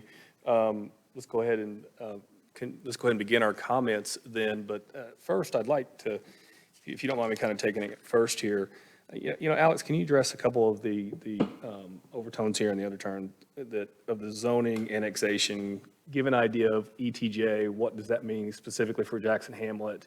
And, the word annexation was brought up. I mean, definitely not an annexation. Could you kind of give a little bit of? And I'll do what I can.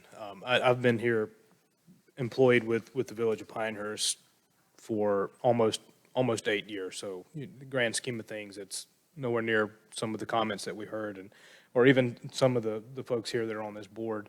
And when I started, Ms. Henry, you were still on the board, but you were on your way out. So I'm going to make some comments when we're done with this meeting today, and I want some contact information for your advocacy group so we can make sure we keep some form of open communication with the village staff. Because that was the first I learned of that, and that's great that you guys had that and that you meet as frequently as once a month. It was very, very refreshing to hear.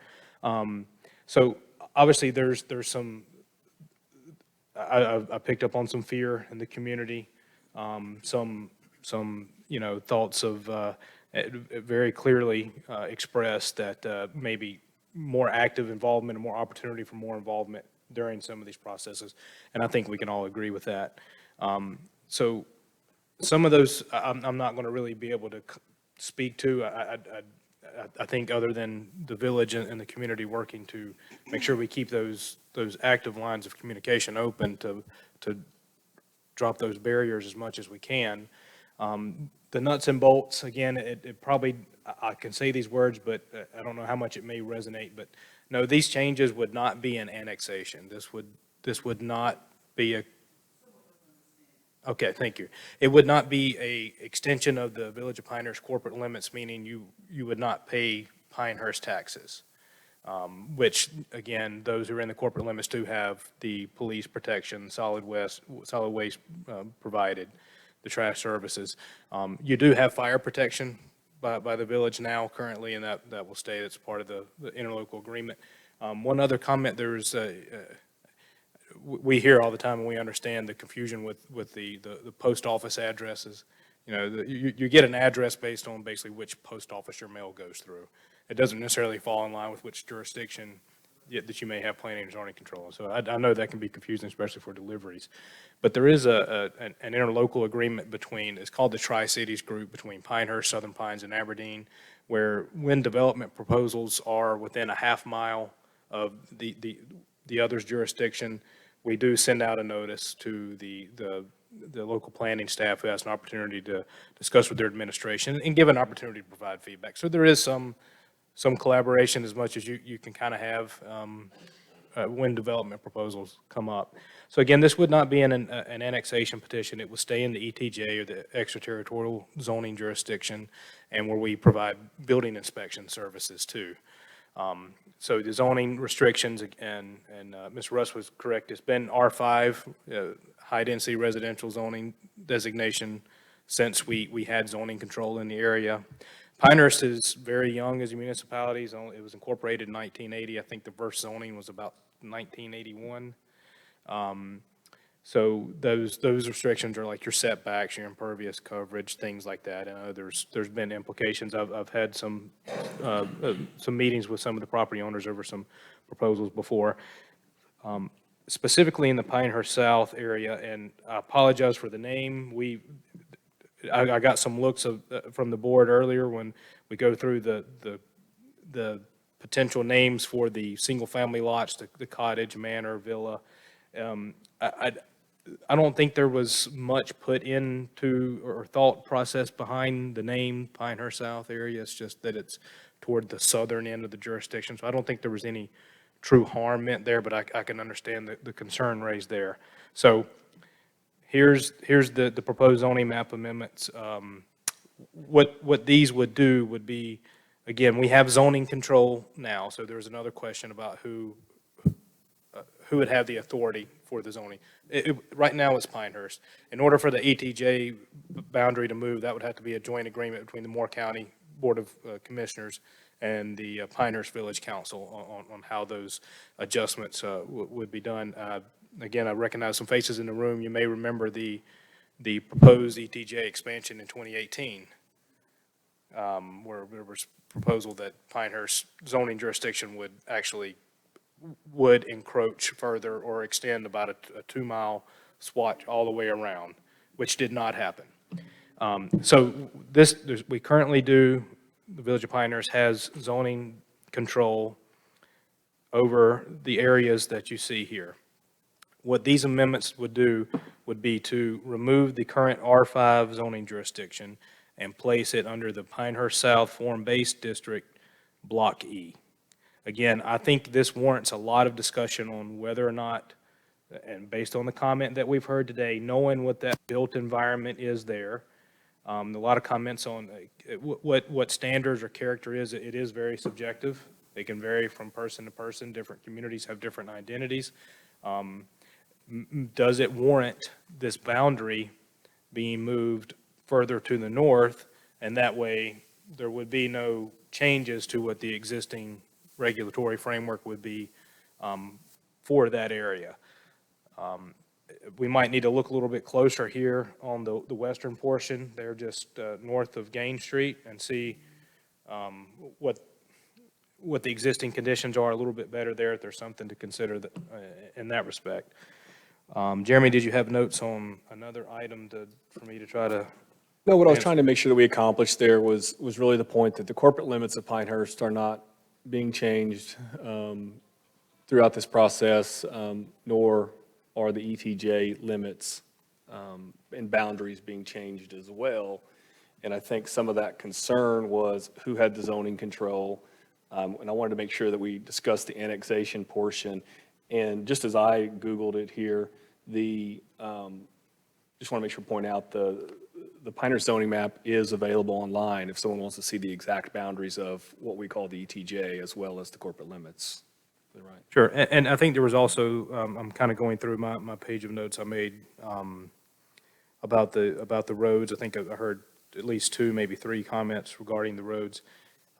This is a better representation of what a zoning map would look like, and not the one that was included in the mailing, which was really largely based on the regulating plan of the form-based code document. And I apologize for speaking in more technical terms, or terms that I'm more familiar with than everyone else. So I do apologize for that. But the regulating plan and the small area plan had an idea of what a proposed network could look like. So that's what you see here. There's nothing that's going to necessitate that, or the village isn't, or another government entity isn't going out there to try to purchase that type of land and then dedicate it as true rights of way. So that I do say, try not to be fearful of seeing what these yellow lines or red lines on this map look like. All that would be on a case-by-case or application-by-application basis for any development within those areas. So I did want to touch on that as I'm kind of running through my notes too, as you've opened the floor up from try to answer some of the questions we've heard. Yeah, I'm sure we'll make sure that we bring them up as well, so. Okay, no, thank you. I wanted to make sure that we kind of got that point out, as well as maybe discussed some of the terms that are what we think of as what we consider every day. So go ahead. I was going to open it up to comments to Alex. Thank you. I want to thank the community of Jackson Hamlet for coming. I think you do have a big part in history. I grew up here. I knew Jackson Hamlet way back as a little kid, played with some of the kids actually, and I contacted someone, and I can't find the name, I was looking for it, a gentleman that lives in your community that's in the military, and I gave him a village council member's name, and I was willing to work with him to get y'all recognized, to help you build your community back to what it should be, and to preserve the history. If you want to contact me, Alex has my name and number. Please contact me. I'll be happy to help you in any way. Thank you. I recognized you. Remember that? Okay, thank you. All right. I was looking for your name. I have it at home. Let's just open it up at this point. If you guys want to go round robin, that's great. But otherwise, random, that's kind of what I was going to suggest, actually, in this case. Please. Yeah. Alex, can you try to address what I think was somewhat of a consistent concern about our potential actions requiring homeowners to modify and make changes to their existing properties? Thank you. Thank you, Bruce. That was the other topic I was trying to find on my notes. And the term, and it was brought up, grandfathering, I use the word nonconformity. So And this is another reason why, again, I keep bringing this up to discuss maybe the option to move the boundary a little bit, is because of the historic nature of the community there. It's been there for so long. It doesn't mean that redevelopment can or doesn't occur in areas that have gone through, but we tried to build in enough provisions in the proposed zoning text amendments that what you see with these new requirements or a conditional zoning requirement, it would not apply to you just generally upkeeping or general maintenance or improvement of your house or property. You should be protected and grandfathered with what we tried to draft in this ordinance. Obviously, if the boundary gets adjusted, that's even better. Maybe that you don't have to worry about what these changes could bring forth if you wanted to make those type changes to your existing property. Zoning is that tool. Like it, love it, hate it. A lot of people have a lot of feelings about what zoning restrictions and requirements can do, and we are bound by the enabling statutes that the state legislature gives us. So we do, municipalities and counties do have only that authority that has been granted to them by the state, and one of those is that there's a lot of protections for single-family development, especially development of existing lots of record for single-family development, where a lot of zoning control can't apply.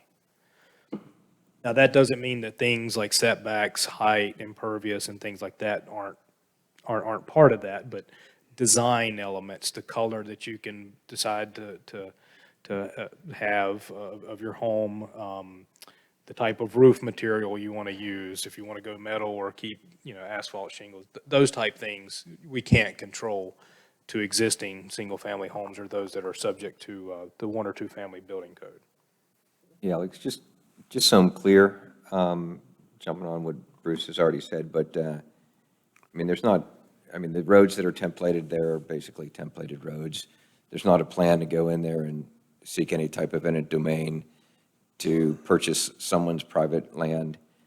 Structures that currently exist, there's going to be no requirement for them, assuming that this gets approved form-based code, to move their structure to the standard that is being applied. It's only for new construction, or as we mentioned before, a significant addition greater than 50% of the property. Is that correct? That's correct. So that term is redevelopment. Okay, thank you. I'm not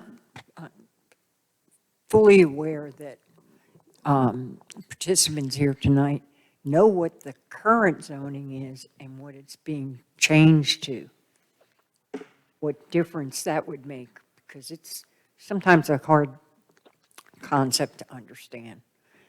But I thought that the part of the existing zoning was commercial, which you really don't want, and it's being changed to residential.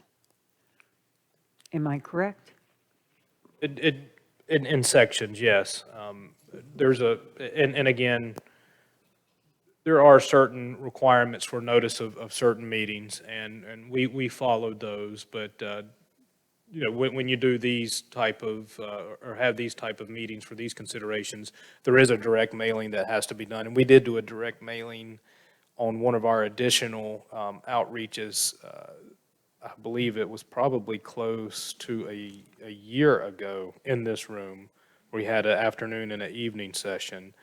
But it does, if you haven't been seeing how this is unfolding, meeting after meeting, month after month, or again, maybe subsequent years, you lose that context and that background. So that is a good point.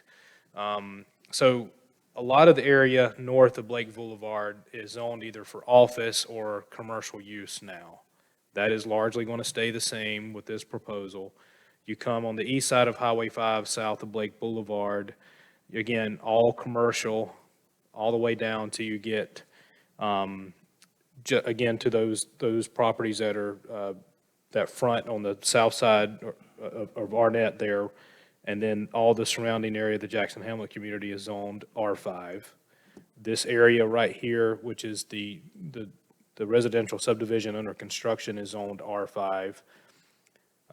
back up here to the more northern extent on the west of Highway 5. This area here is all zoned residential multifamily.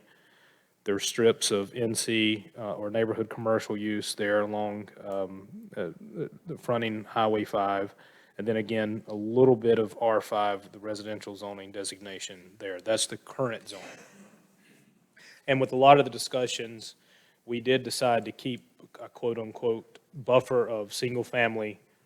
And this doesn't mean to, when I say to allow, it's an allowance. It's not saying that these shades or these blocks on this map mean development is there or it's coming tomorrow or next year. But yes, at some point, we would almost have to assume at some point some of the vacant area here that has been vacant for years will likely be development. So we wanted to make sure that in the areas that were closer to Jackson Hamlet, that we kept that same land pattern, that same less dense residential type pattern, so that there wouldn't be, for instance, an allowance for a hotel or a bar or tavern or a commercial, a shopping mall or other such that would be allowed that would back up right there to that community. Well, three things kind of struck me as I listened to this. Number one, I think it was Lisa that said, it's not a neighborhood, it's a community. And I think that's rather telling. And to the extent that we can or should change the boundaries of the area so that it preserves the community without really changing the overall intent of the small area plan and so forth, we should have a conversation about that. The second part is, first of all, when you presented the form-based codes and even though we've been working on it for 2.5 years, my head was swimming, trying to figure out what the heck this is all about. I mean, and I can imagine someone had seen it for the first time. It's a little bit overwhelming. But the most important thing is we need to find a way to describe to the residents, owners of either the property within the area or adjoining, how this may or may not affect them. And I think we need to articulate that in English terms so people could understand what's going on. And I think we owe that to the community to do that. So that could be a task that could take some time, but maybe worth doing. You go ahead. Please, go ahead. I appreciate the comments that were shared and what it takes to get up and share in a forum where you're maybe not comfortable on a microphone.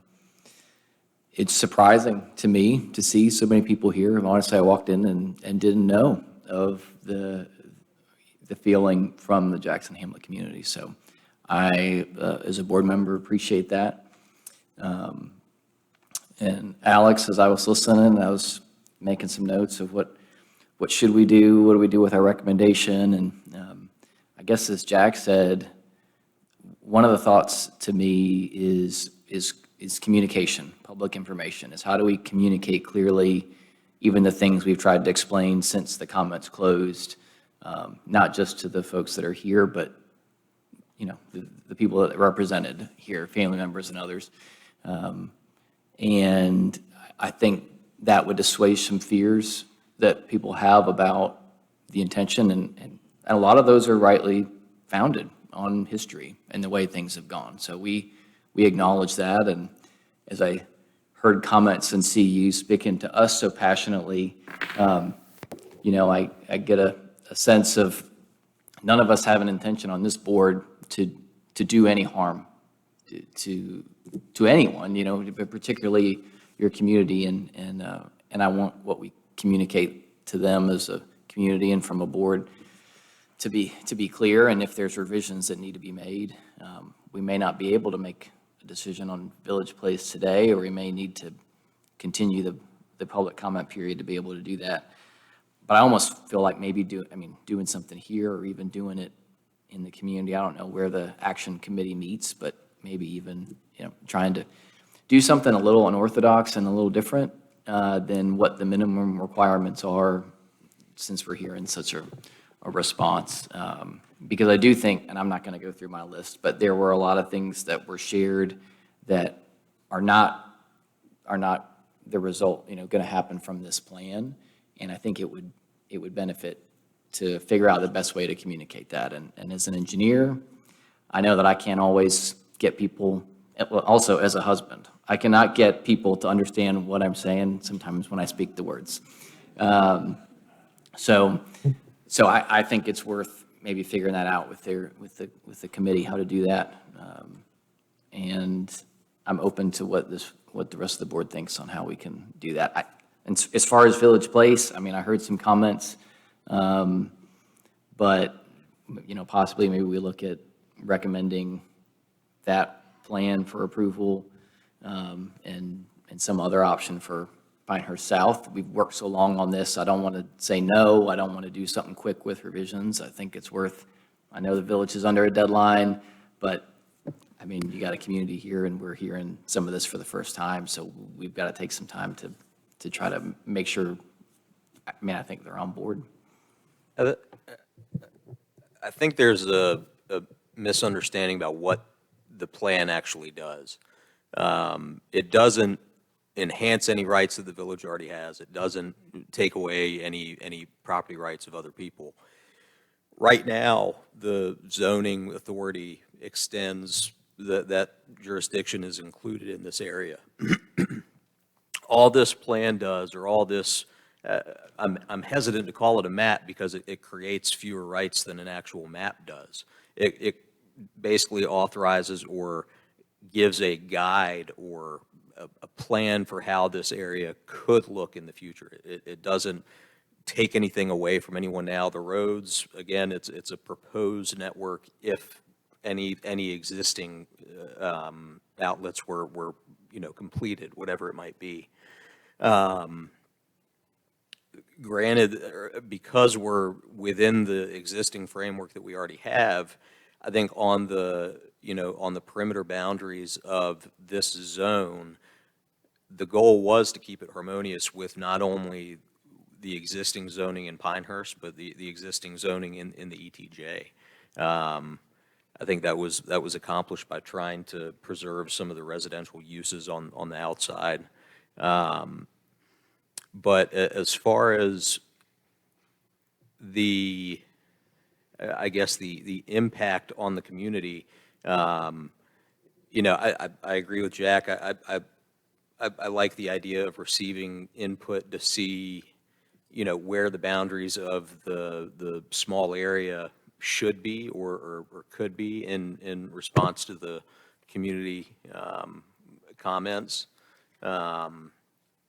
But even, several of the folks who spoke this afternoon who gave some insight, the addresses mentioned were outside of the area that was impacted by this plan. So that's another thing to consider. As adjacent property owners, clearly you would be impacted by any development that would occur within this red line. But I think the goal, or our goal here, was this is an area that Pinehurst is already authorized to, bring under their zoning authority. How do we recommend a plan that is cohesive with the growth that's happened in the area and in the surrounding areas? And, I think the one thing there, it's unfortunate that we didn't, get the input until tonight.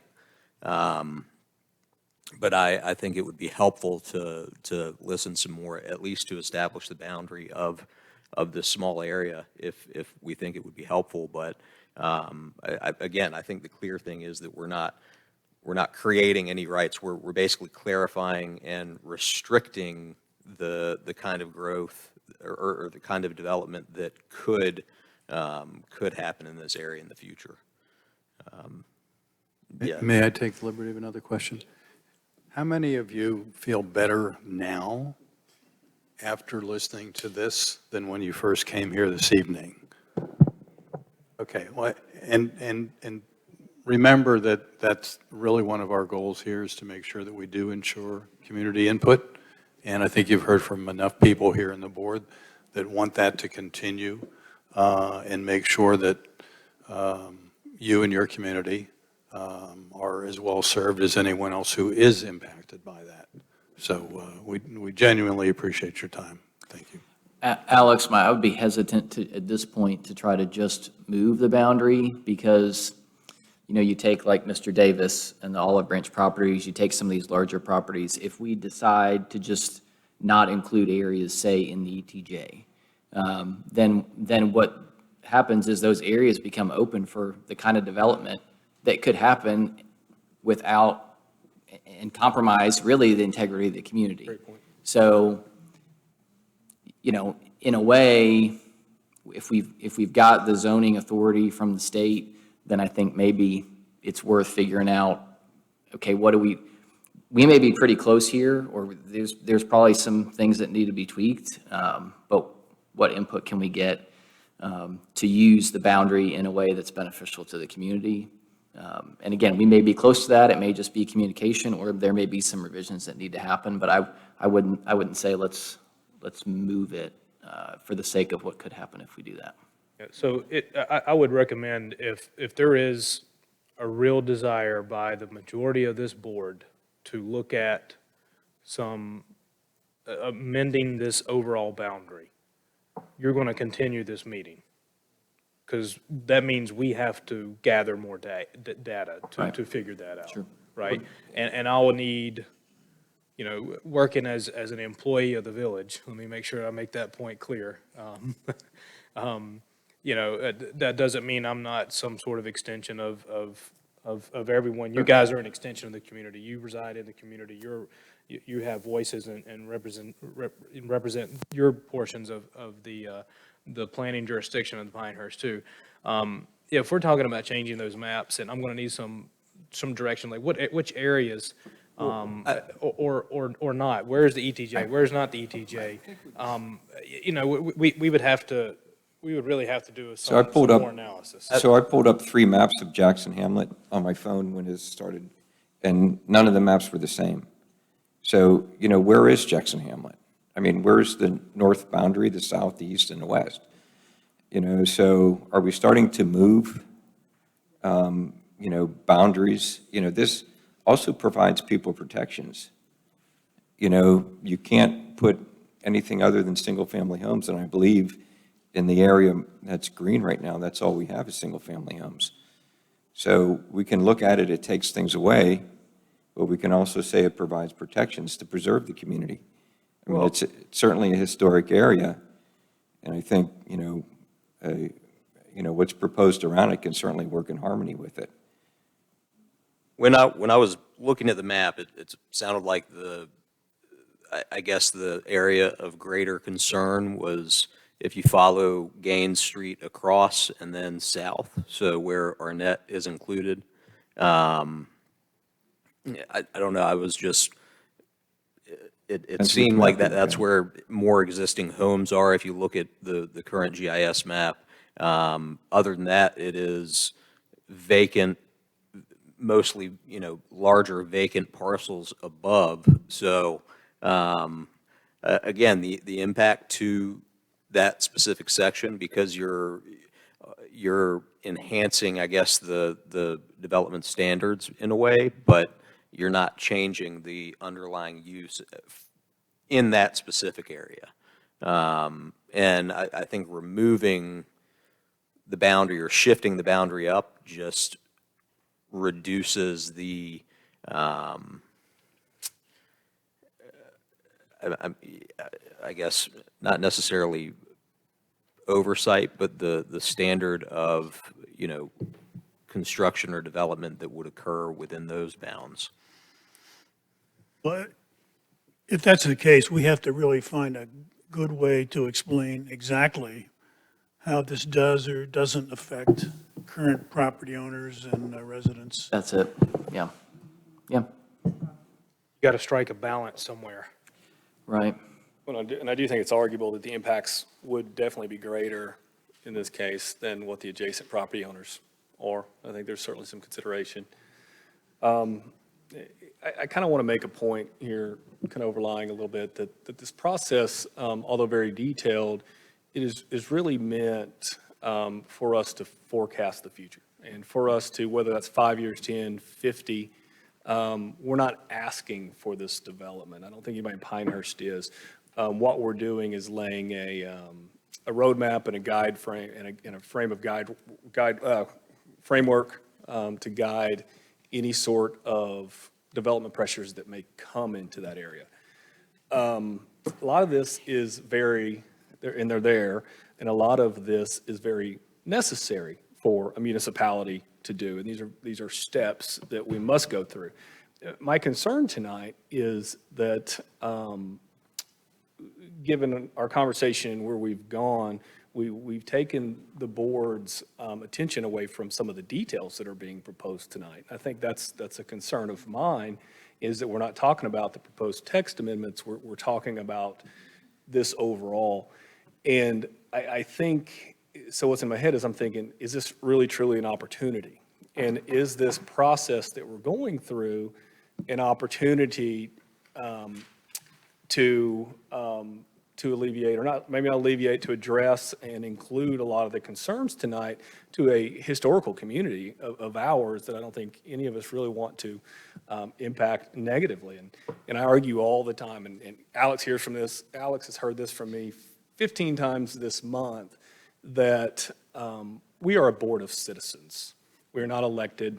Our voices only mean, a recommendation at the end of it all. And we have a lot of certain knowledge in our industries. However, a lot of the things that we talk about are really citizen-based. And that is, at the end of the day, I argue all the time that that's our biggest value. Because if we have a concern about something, we're not the only person in our community with that concern.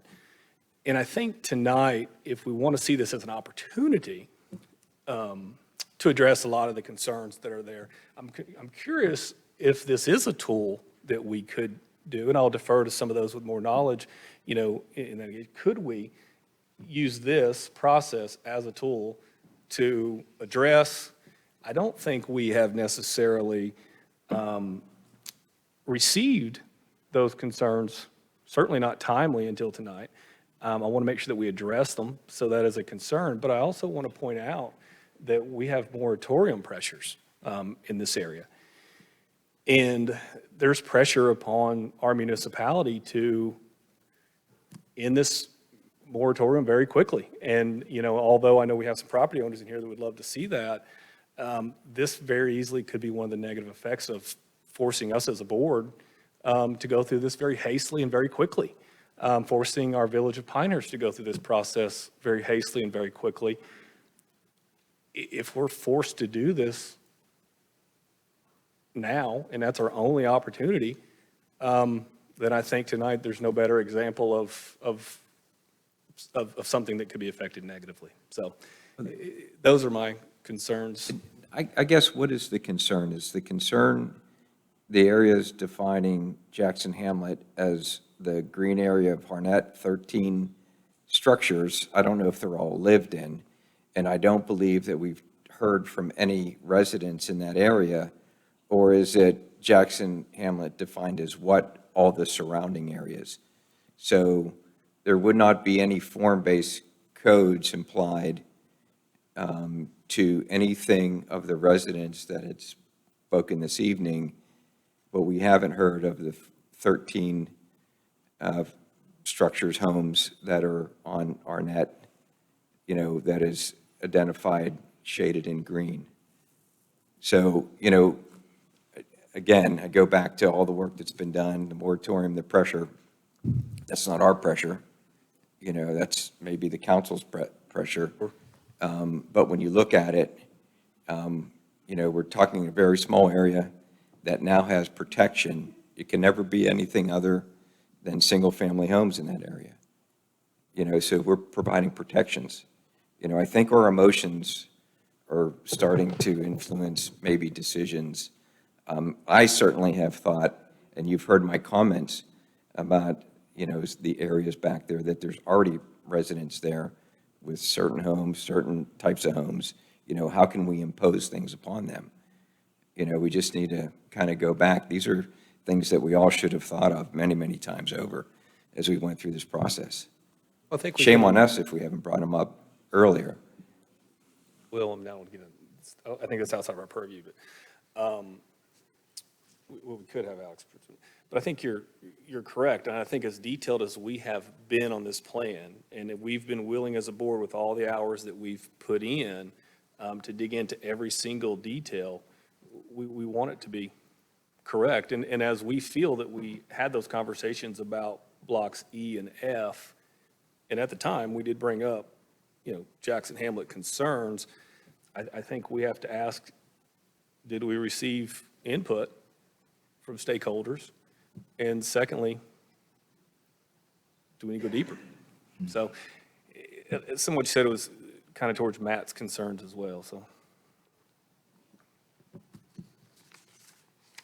And to be fair, this is the first time that anyone in this entire area has seen what the proposed zoning map and boundary would be, or what those Sure. text changes would be. So this is the first time you guys have really seen it. Even though I was charged with having to put this to the finish line and draft a lot of that stuff, and has been swirling in my head for months and waking me up at night, I've only really seen the final product myself, or known what it is for 4 days or so now. So that does take some time to really digest. So there's no expectation that a firm decision on one thing or another needs to be arrived at as we're getting, into past the second hour of the meeting. But, there, at a minimum, I would like the board to have some discussion and some sort of direction or decision points or items for clarification or things that if we were to continue this meeting, that we need to come back and address at that time, so we can start honing the focus a little bit. Well, for me, when it came to the content, I didn't have any comments there. I think everything, that's all the work that we've spent up to this point was getting the language, getting the actual impact, what's going to be used and addressed when staff is reviewing development. From that point of view, what we were, I think, intended to consider tonight, I don't really have any feedback there. We've gone through that so many times. What I'm hopeful for, and whether we can, answer that question tonight is, I think the impression of, or at least what I gathered from all the comments again was, we're not creating a development. We're not changing anything at this time. We're not creating any land rights. We're not saying anybody can't continue to live anywhere or affect anything of that sort. Those things are already controlled by the existing code that's in place.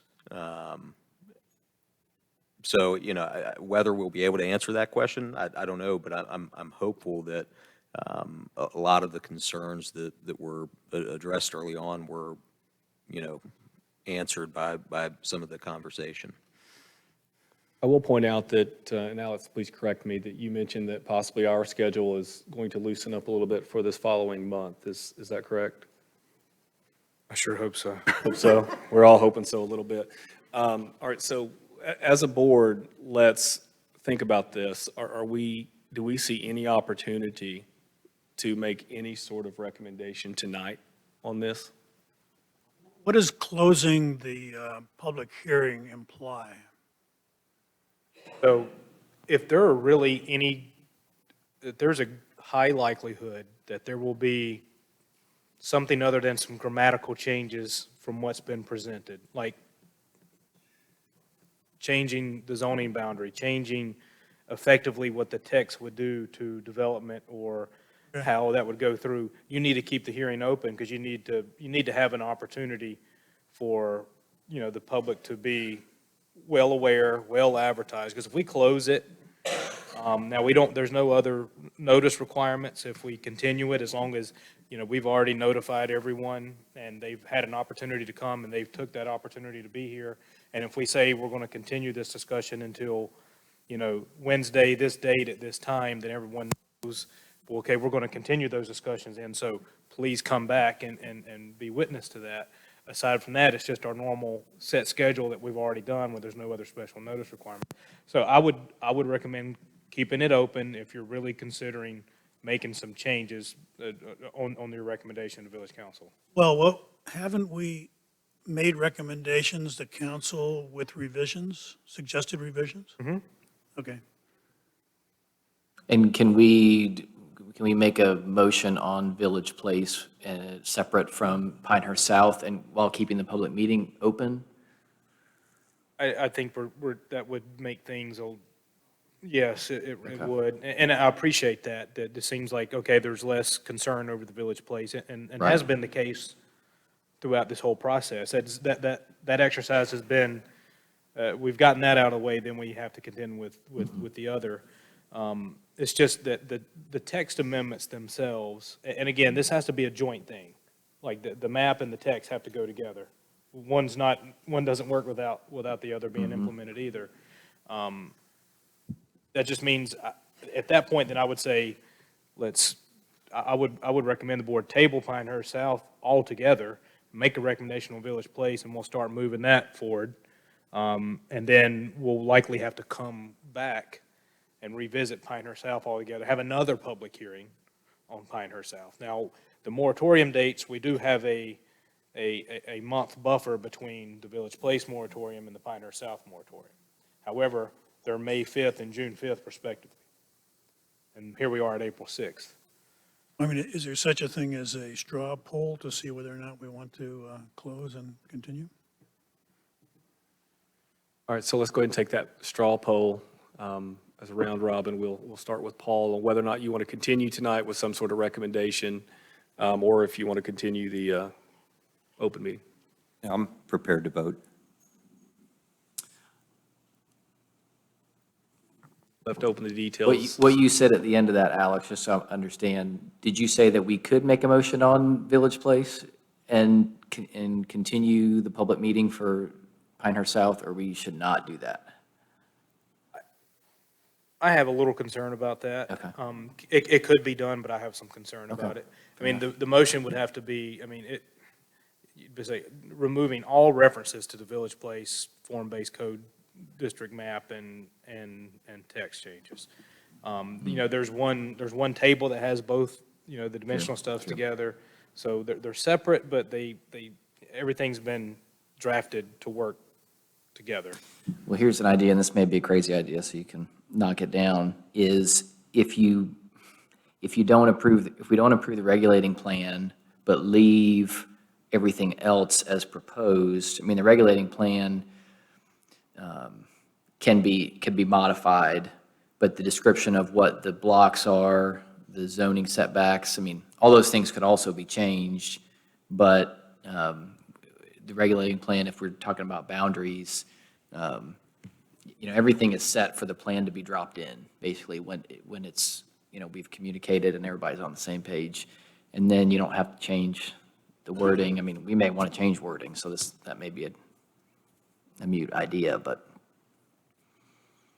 So your thought there would be to move forward with the text, but not the actual map itself? Yeah. I mean, I guess my overarching thought is, even if technically we feel like this is what we want to do, like in terms of, and again, this is probably village council also, it's not just us, but, you know, we want to respond to what we've heard and to hear that and to be responsible with that. So even if we think what we have is beneficial to the community, I'm ready, I want to keep the public meeting open for Village South or Pinehurst South. And I'm open to ideas of how we could, you know, because of the different more deadline dates, make a motion on Village Place. But if there's not a way to do that, then I would say let's keep the whole thing open. I'm not really comfortable with separating it. Okay. The text from the map. I really think it's a whole. And who knows, by comments that we received and whatever else, might take some minor changes to the text. I just am not comfortable with not doing them both at once. I will point out also that we haven't had a lot of time to address the text that we've been given today, as well as discuss them even as a board at this point. So Fair enough. I think that's my only concern with that. But, go ahead. Okay. Well, speaking to the microphone if you would, but you would agree with continuing? I agree with you in continuing it. Well, my thoughts are that since we are really not the final authority, and in fact, this, both the text and the map can be changed by the council should they choose, regardless of what we do. I'm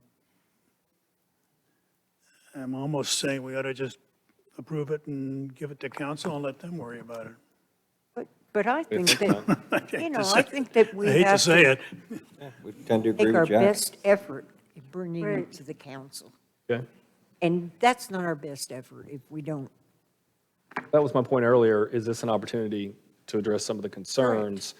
Because, but also where is our lanes? So if it is exactly within the verbiage of the text amendments and the verbiage of the map, then we can continue. Yeah. But if we want to consider what we're hearing tonight, then, I agree. okay, all right. I'm going to look into a crystal ball and suspect that what we have before us probably, is a very good effort. Many of you have worked longer and harder than I have on this. But I think what we heard from the Hamlet community, Jackson Hamlet community, was the fact that they need more information. And I think that if we can talk with them, whether it's now in public or after this meeting, and find out how we might best do that and how quickly we can do that. And understand, importantly, that the moratorium is the worst-case scenario for you and everyone else that lives in this area, in my opinion. So we don't want to be ignorant of that. And we have to also be responsive to your concerns. I think we're going to be able to address them satisfactorily. I would love to see you all come together at some point and say, wow, what a great effort. They recognized our community. It's not going to be negatively impacted. They were sensitive about it throughout this process. We just needed to be made aware of it. So I think that I would like to hold in abeyance until we can schedule something where you can all raise your hand and say, we're on board. Luis, anything else to add to that, to your thoughts? Anything else to add to the microphone? No? Okay. David? Yeah, I mean, I keep coming back to it. I feel like I've said it a couple different ways, but I know what this does and what it does not do. And, I'm not sure that the informational sessions, I know what's going to be brought out from those, and I think the concerns that are going to be addressed there, if we pass this in its current form, it doesn't necessarily impact any of those.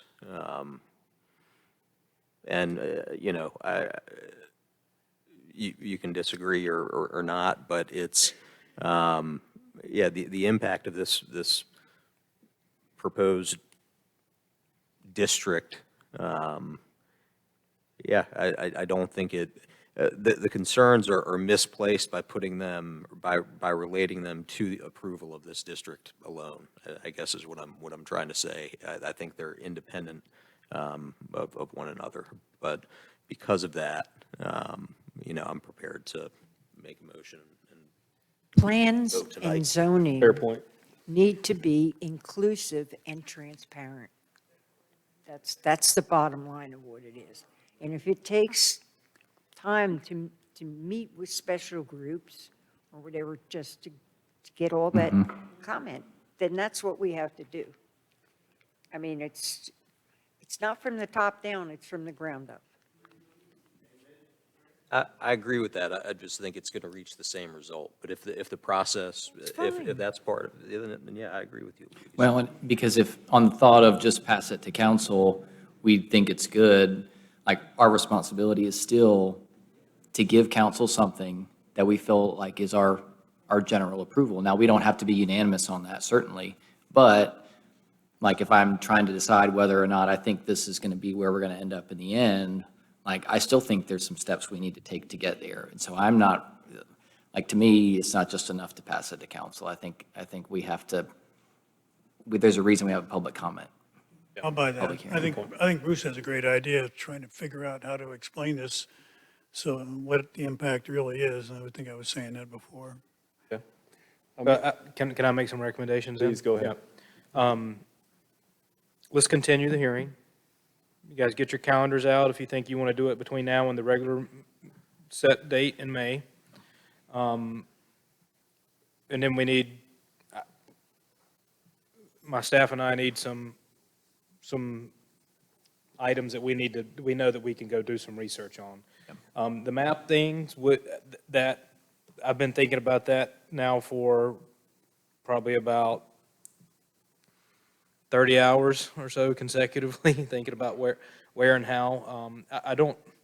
I'd have to go all the way back to the comp plan when the focus area boundaries were first started, and then the small area plan boundary, and then the form-based code, but then our regulating plan. From there, that's where we really started having more direct input on that. Before that, it was the work with the consultants that we had engaged with for both of those.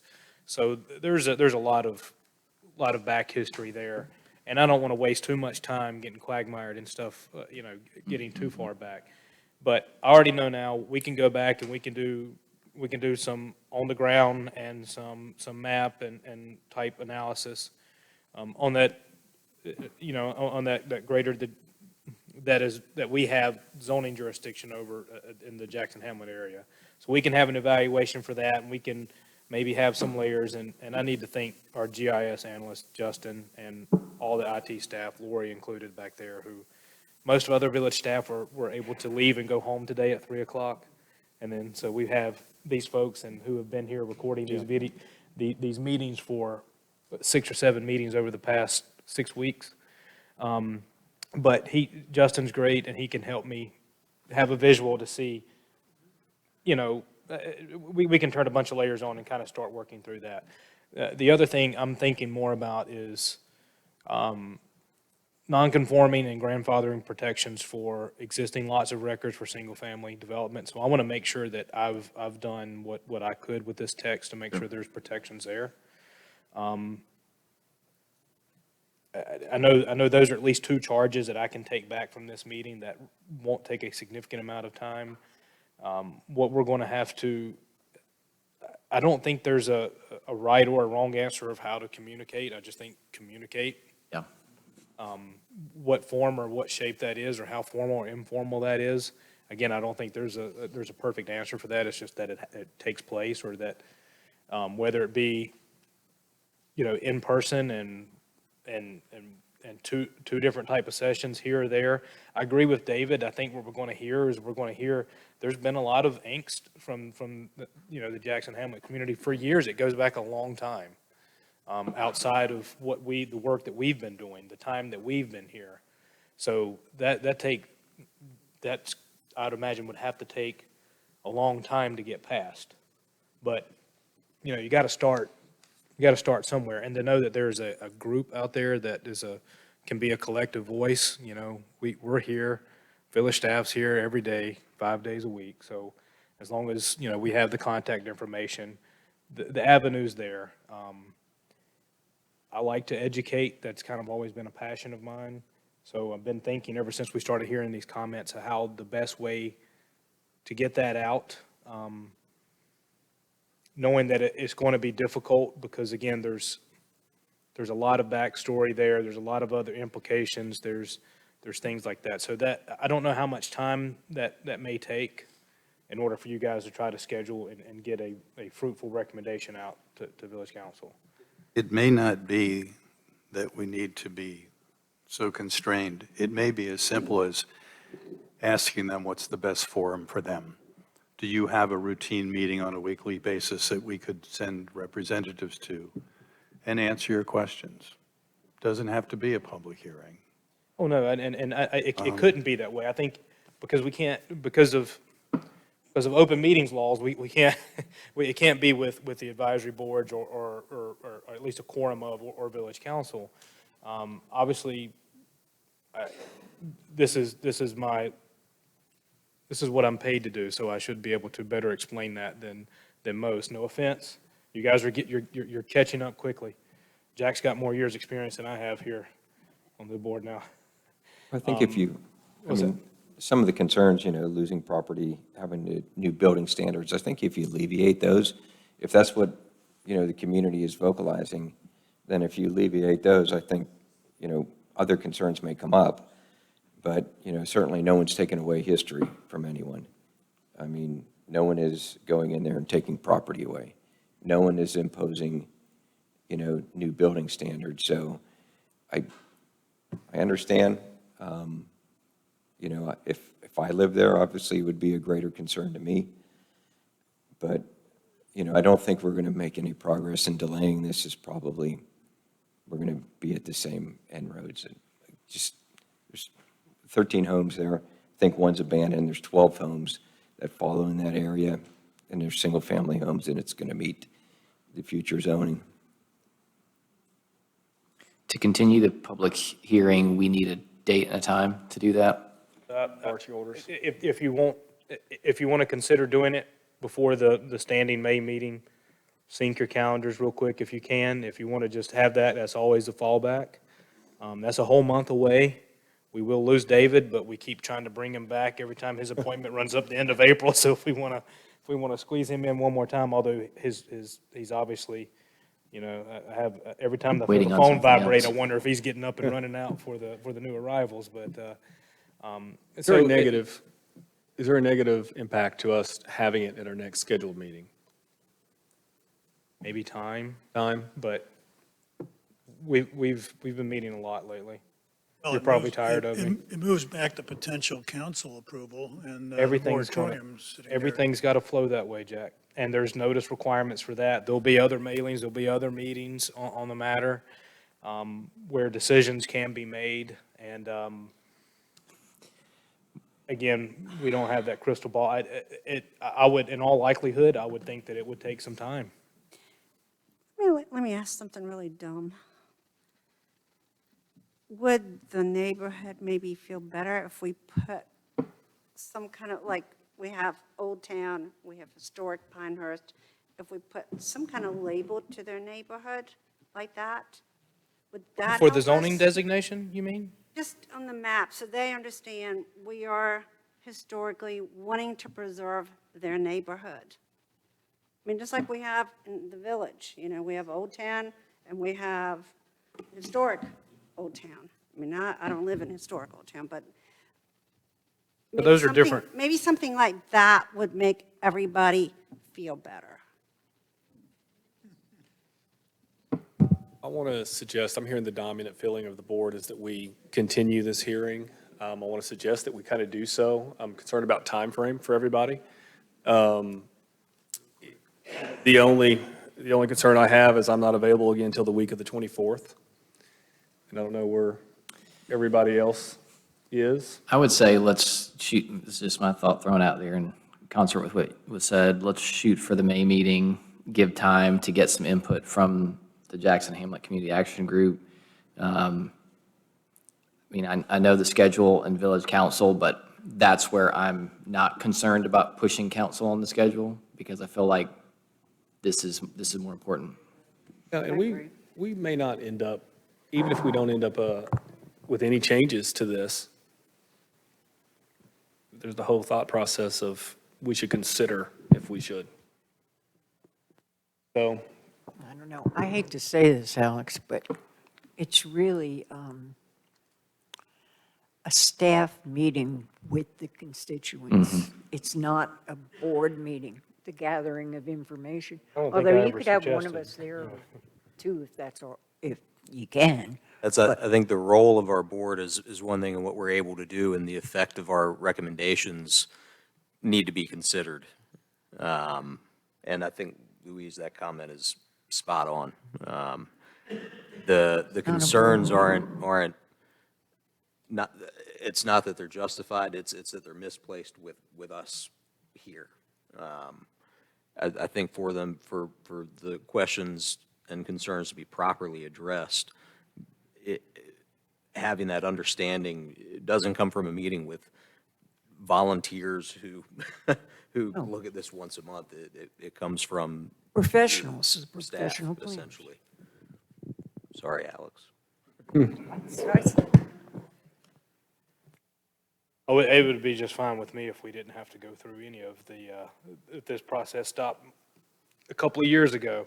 Alex- It has been a lot of work, but, you know, Be rightfully clear, so. the process of continuing the meeting, we do not need a motion, or is that right? We basically, we just continue the meeting and then move on to other topics. Got to say you continue the public hearing to the May 4th The date, meeting, 4 PM.